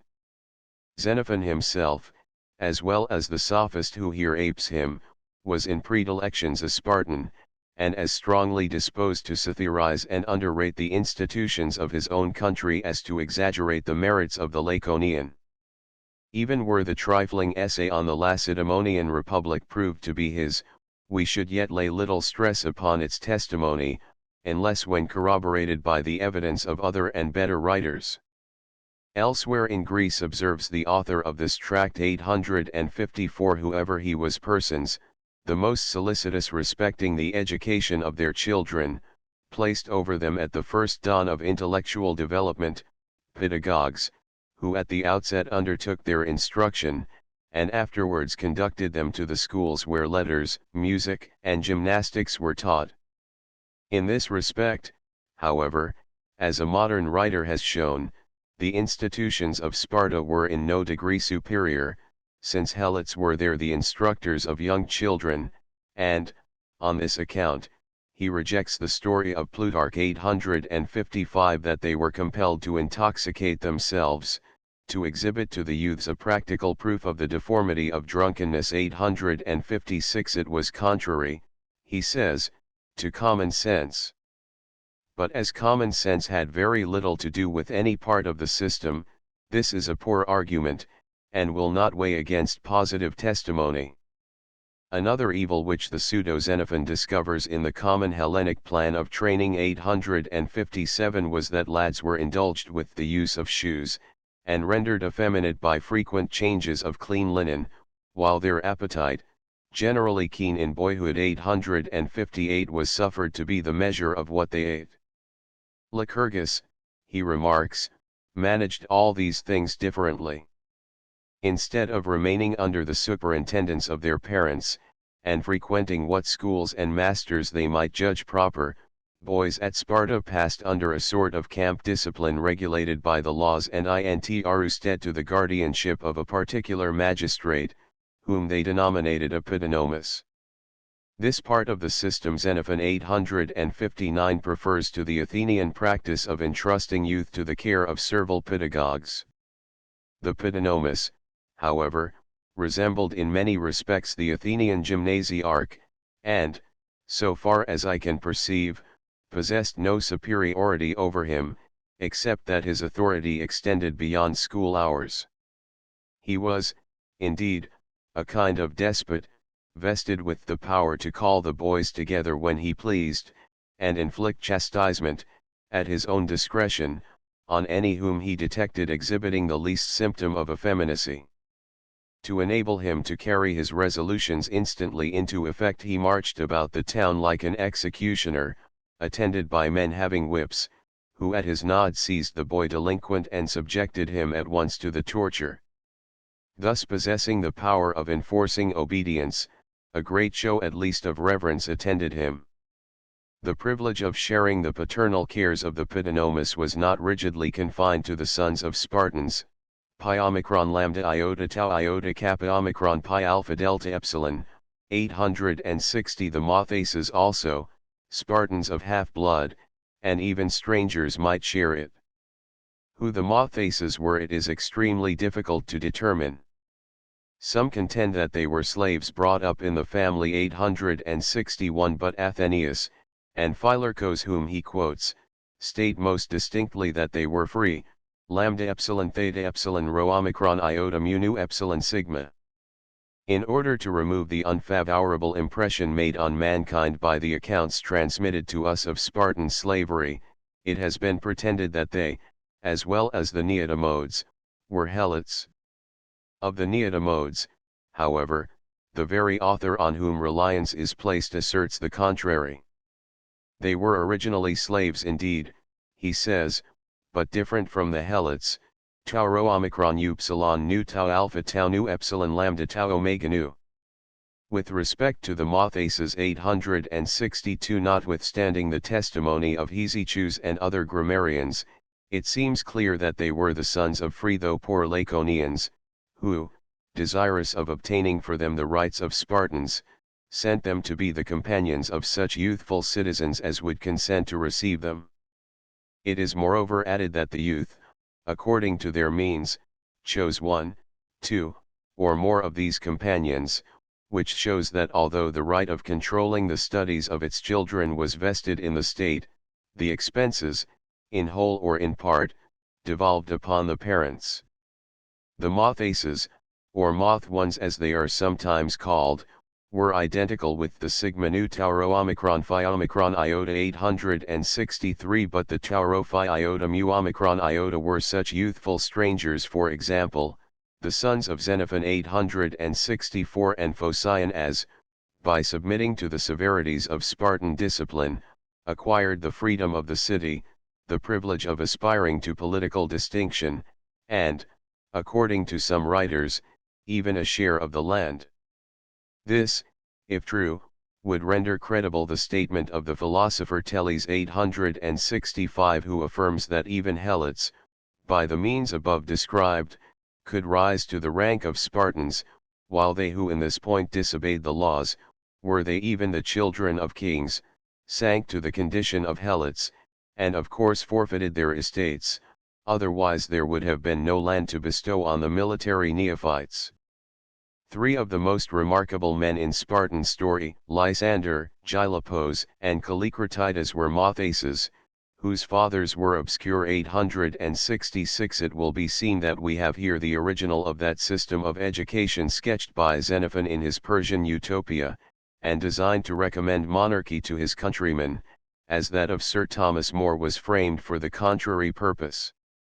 According to the laws of Lycurgus, the heir apparent to the throne was exempted from the necessity of mixing with his fellow citizens in the public schools, though the younger members of the royal family occupied the same level with other boys. 867. That this was an unwise regulation, however, will be at once evident, since no man stands so much in need of severe discipline as a prince, who in spite of correction is too apt to be guided by his unbridled passions.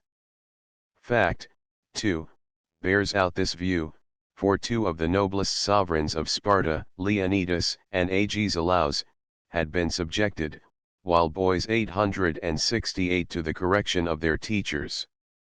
It has been already remarked that the spirit of Spartan education was severe. It was, in fact, precisely the same as that which, in the last generation, pervaded the discipline of the Seneca and Mohawk Indians, and produced those numerous examples of patience, fortitude, and magnanimity, together with that force, agility, and suppleness of body so greatly admired and, perhaps, envied by civilized nations. It was this stern and martial system that constituted the secret model, according to which Locke fashioned his plan of youthful training, designed rather to produce a sound mind in a sound body than to shatter and enervate the latter by the piling up in the brain of miscellaneous and often useless knowledge. But in his attempts at hardening the frame and rendering it invulnerable to the stings of suffering, our countrymen did not dare to go the lengths of the Spartan legislator, who in this, at least, exhibited superior wisdom, that he did not consider the chastisement of stripes to have any tendency towards creating a base and servile habit of mind. 869. Consistently with the general aim of his institutions, Lycurgus, instead of ordaining, like Locke, that his alumni should wear leaky shoes, dispensed with the encumbrance altogether. And, certainly, in a soldier, the habit of trampling with the naked foot on ice and snow and the sharpest rocks, is worthy of acquisition. Institutions are generally based on the actual circumstances of society. Lycurgus legislated for a people to whom it was important to be able easily to climb steeps, or descend them with a sure foot, to spring forward also, to run, to bend, and perform innumerable acts of personal dexterity. He, therefore, commenced with boyhood the inculcating of those habits and exercises which their manhood would imperatively require of them. It has been seen that for change of linen an especial aversion was entertained at Sparta. Children were, therefore, taught to be content with one clean shirt per annum, at the termination of which period it was probably as well peopled as the Emperor Julian's beard, particularly as, during all that time, it was considered low and unfashionable to bathe or make use of the ordinary ointments, an indulgence permitted to them but for a few days in the course of the year. All this time, however, they might more properly, perhaps, be said to be shirtless, since the himation only was left them, the chiton being taken away 870 they were compelled also, as incipient soldiers, to lie hard on pallet beds, made with the tops of reeds collected, perfunctorily, without the help of the knife or dagger, from the banks of the Eurotas. To this, as an especial indulgence, they were in winter permitted to add a quantity of thistledown, which material was supposed to contain much warmth. 871 The initiation into these accomplishments commenced at the age of 12. At the same time, acting upon the Galenaean maxim, that a fat stomach makes a lean wit, the boys were reduced to short commons. The blagor, or leader of the juvenile troop, being instructed to pinch them as closely as possible on that score, in order that when the chances of war should reduce them to the necessity of subsisting on famine rations, they might be prepared without murmuring to submit to it. Persons so educated, moreover, would be little delicate in the choice of provisions. Anything, from a sea hedgehog to a snail, would suit their stomachs, and it would be hard indeed if war could ever place them in circumstances where such food as they were accustomed to might not be found. Health, too, and light spirits, as Lycurgus well understood, are the offspring of an abstemious diet. The spare warrior, clean-limbed and agile, would leap round a man puffed out and bloated with overfeeding, and, therefore, to be fat was at Sparta an offense punishable at law. 872 However, not to be too hard on the young gentleman, it was always permitted, when hunger grew troublesome, to have recourse to what, for want of a fitter name, we must call stealing. 873 In modern times it would be thought a poor compliment to any system of education to represent it as an admirable method for rendering a man an accomplished thief. But the Spartan sophists, whose wisdom Plato, in a jocular mood, so greatly extols, held a different theory. They did not undertake the teaching of morals, but such habits as became a soldier, among which thieving always maintains a distinguished place. Xenophon, however, is careful to guard us against the supposition that this habit of appropriation arose from want. The object of the legislator was, without the incurring of moral guilt, to nourish all the useful habits commonly found in a thief, as the power to watch by night, to wear the mask of honesty by day, craftily to lay snares, and even to set spies upon the individual to be plundered. To men designed to spend their lives in war such qualities are, doubtless, of the highest importance, since they enable them to procure provisions and overreach the enemy. 874 To this practice Xenophon alludes in the Anabasis, where the army is placed in circumstances of much difficulty.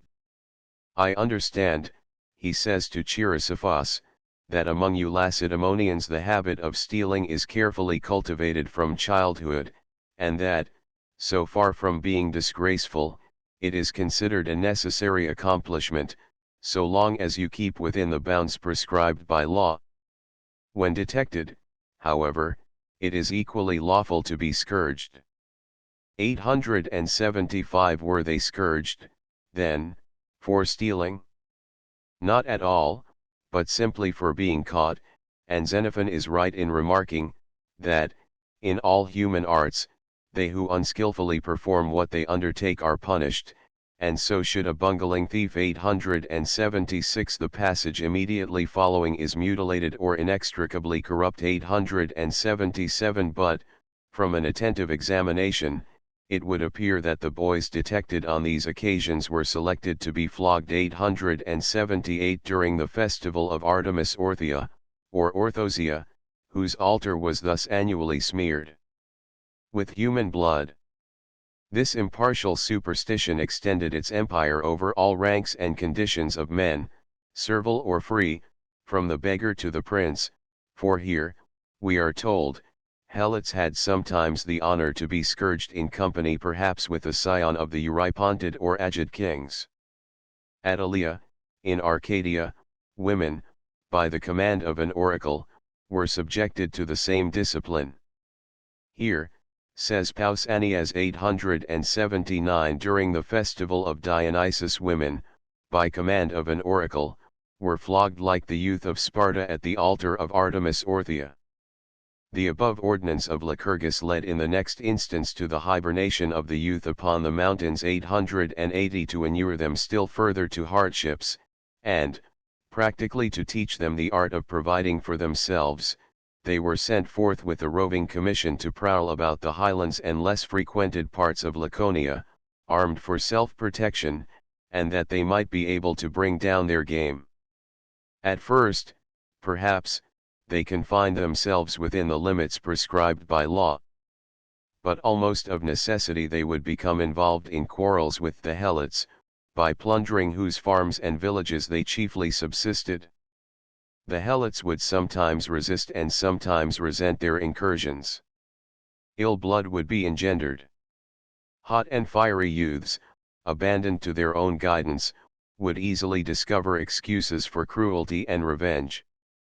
From quarrels they would proceed to blows, from blows to assassination, and beaten, perhaps, by day, they would fall suddenly on the defenseless peasants in the dead of night, and butcher whole hamlets to avenge an affront offered to them perhaps by an individual. Thus, out of a custom blameless enough in its origin, grew the terrible institution of the Crypteia. 881 or annual massacre of the Helots, denied by some modern writers, but too well authenticated, and too much in keeping with the Spartan character and general policy, to allow of our indulging in any scepticism on the point. But, in addition to the above, there were other branches of education taught at Sparta, that is gymnastics and music. Writers, desirous of enhancing the mental acquisitions of the Dorians, adhere somewhat too strictly to the meaning often affixed by the Greeks to the word music, which they employed to signify literature. But Xenophon, in his treatise on the Lacedaemonian Commonwealth, appears invariably to use it in its limited and modern signification. To gymnastics the Dorians, upon the whole an unintellectual people, were naturally much addicted, far too much according to ancient writers, but here again their modern historian steps into their defense. He will have it, that it was in later times that they became philogymnasts, and quotes Dion Chrysostom as if he was the principal witness.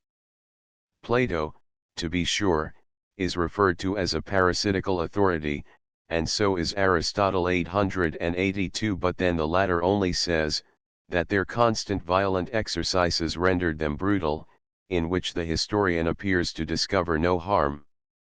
This want of moderation, however, though it occurred in later times, is never perceivable in the maxims and ideas of the Dorians, who in this, as in several other cases, know how to set bounds to youthful ardor, and check its pernicious effects.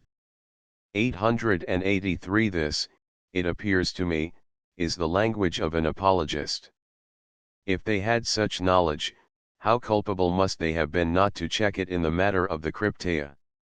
It may be observed, however, that though they devoted to gymnastics too much of their leisure, the fault lay in them, not in the system of exercises, which was in itself one of extreme beauty and simplicity.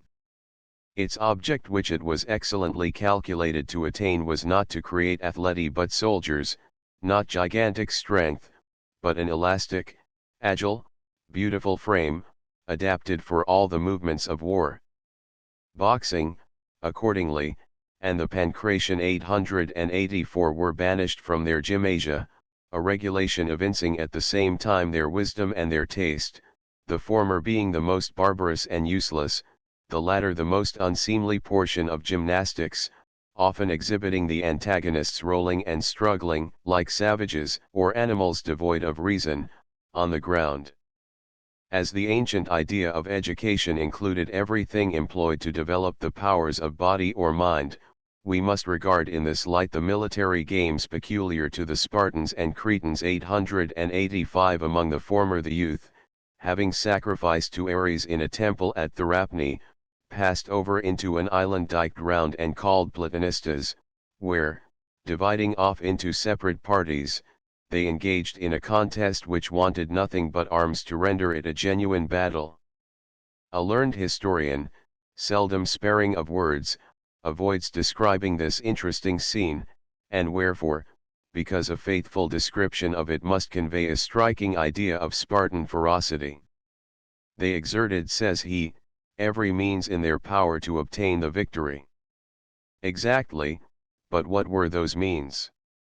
Adolescentium Gregs lacidum on vidimus ipsi indibili content ioni cert ontes, pugnus, calcibus, unguibus, mor sudenici, quam exanimerenter prius quam se victos fatirenter 886. Yet were these battles carried on under the eyes of magistrates, the 5 Bidii 887 appointed to superintend these exercises as well as those performed elsewhere.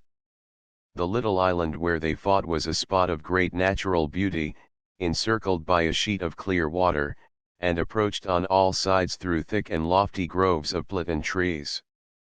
A bridge thrown over the canal led to the island on both sides, and on the one stood a statue of Heracles, on the other of Lycurgus. This battle was reckoned among the institutions of the latter, and under the protection probably of the former. The preliminaries to the fight were as follow. They first sacrificed in the Thebaeon, which stands without the city, not far from Therapne. Here each of the two divisions of the youth offered up a dog's whelp to Ares, the bravest of domestic animals, sacred in their opinion to the bravest of the gods. No other Grecian people sacrificed the dog excepting the Colophonians, who offered up a black bitch to Hecate. In both cities the sacrifice was performed by night. After the ceremony 2 tame boars were brought forward, one by each party, which they compelled to fight, and they whose brute champion proved superior, thence augured that victory awaited them in the Platanistas. On the following day, a little before noon, they entered by the bridges into the island, one party by one bridge, the other by the other. But the choice was not left to them, having been determined on the preceding night by lot being arrived, they faced each other, and commenced the battle, striking with the fist, kicking, leaping on each other, tearing one another with their teeth, and gouging after the most approved Kentucky fashion. Thus they struggled, man to man, urging forward together and thrusting each other into the water. 888. From these words, as well as from the testimony of Cicero cited above, it is clear the combat was conducted with no other arms than those furnished by nature, though Lucian, misemploying the verb pylamda omicron muchi epsilon iota nu, 889 would lead us to a different conclusion. But this kind of battle is always enumerated among the gymnastic exercises or contests, and what necessity would there have been to have recourse to fists, feet, teeth, and nails, had they been permitted the use of arms? Fatigued with this violent exertion, they betook themselves for a short time to repose, refreshed by which they resumed their exercises, dancing in most intricate measures to the sound of the pipe. 890 Akin in spirit to the contests in the Platonistus were the ever-recurring battles fought by the young men with the 300 followers of the Hippagridi, 3 inferior magistrates appointed by the Ephori, who selected each 100 followers from among the healthiest and bravest of the youthful population. Against this chosen band all the other young men of the city were bound by custom to make war, and, but that they could be parted by any citizen who might happen to be passing by, it is probable that these fierce boxing matches would often have terminated fatally.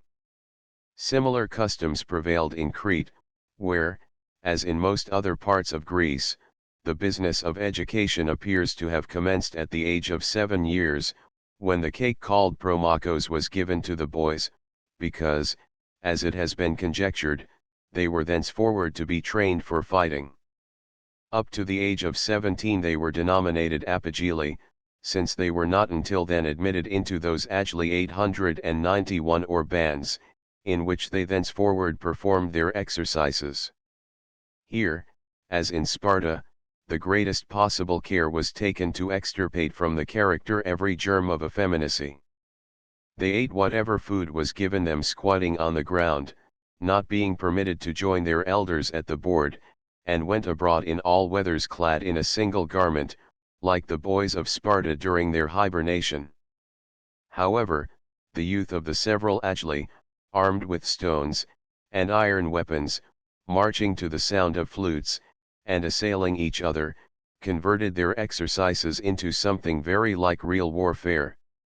Our cudgel playing, single stick, and sea are pastimes of the same description, and boxing now nearly exploded, can plead classical precedent. They were habituated, says Ephoros, to labors and arms, and taught to despise both heat and cold, rough roads and cliffs, and the blows they received in the gymnasium and their mock battles. The use of the bow formed part of their education, as well as the armed dance, at first taught by the curettes, and afterwards named the Pyrrhic, so that a warlike spirit breathed through the whole system of their education. 892 With all these facts before him, though many of them he has suppressed, the historian of the Doric race, in direct contradiction to Plato and Aristotle, contends naively that it would be erroneous to conclude that the aim of bodily exercise among the Dorians was war, or that in their result they rendered the youth either brutal or ferocious. Their object, in his opinion, was to obtain something like ideal beauty of form, strength, and health, which, he says, they accordingly attained, being, about BC 540, the healthiest of the Greeks and most renowned for beautiful men and women. But Xenophon, whom, on the subject of health he quotes, does not authorize his superlative. It would not be easy, are his words, to find healthier or more active men. 893 Again, the language of Herodotus by no means bears him out. He, indeed, affirms that Callicrates, a Spartan, was the handsomest man in the army at Plataea, but says nothing of the Spartans being handsomer than the other Greeks, but rather the contrary. He was not merely the handsomest man among his countrymen, but, which he evidently considered more remarkable, among all the other Greeks. 894 Not, however, to insist on such points as these, let us proceed to examine the intellectual cultivation of the Dorians. 895 That the art of writing never flourished very generally at Sparta appears to be on all hands admitted, though we can by no means doubt that among them numerous individuals possessing this accomplishment might always be found.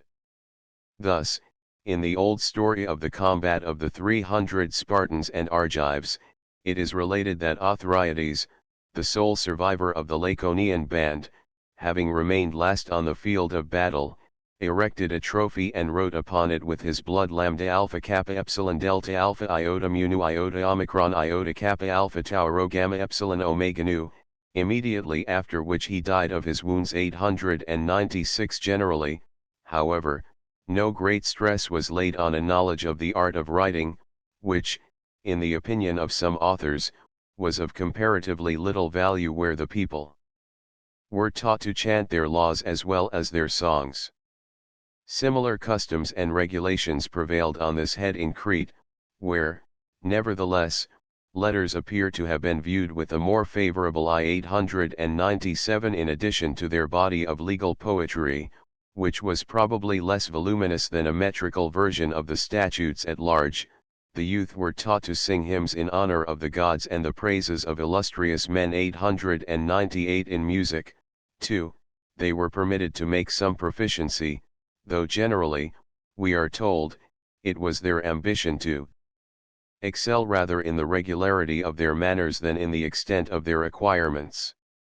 With respect to the Spartans, it is probable, though the testimony of ancient writers be sufficiently contradictory, that no great stress was laid even on the ability to read, for, while Plutarch 899 conceives this art to have been among their ordinary acquirements, Isocrates, a grave and more competent authority, is decidedly of the opposite opinion. 900 Aelian, 901 2, coming in the rear of Plutarch, observes that the Lacedaemonians were ignorant of mental culture, mu omicron upsilon sigma iota kappa, meaning. Evidently, as Perizonius has already observed, not music as Kuhn would translate it, for in this they were learned, but a knowledge of poetry and eloquence. 902 That the Spartans were noted for their indifference to literature, is well known. Even Xenophon, their apologist, instituting a comparison between their system of education and that prevailing among the other Greeks, observes that the latter sent their boys to school that they might learn their letters, music, and the exercises of the palaestra, while the former placed them under the care of a grave man who might punish them if slothful and inactive, and inculcate great modesty and obedience in lieu of the usual accomplishments. Also,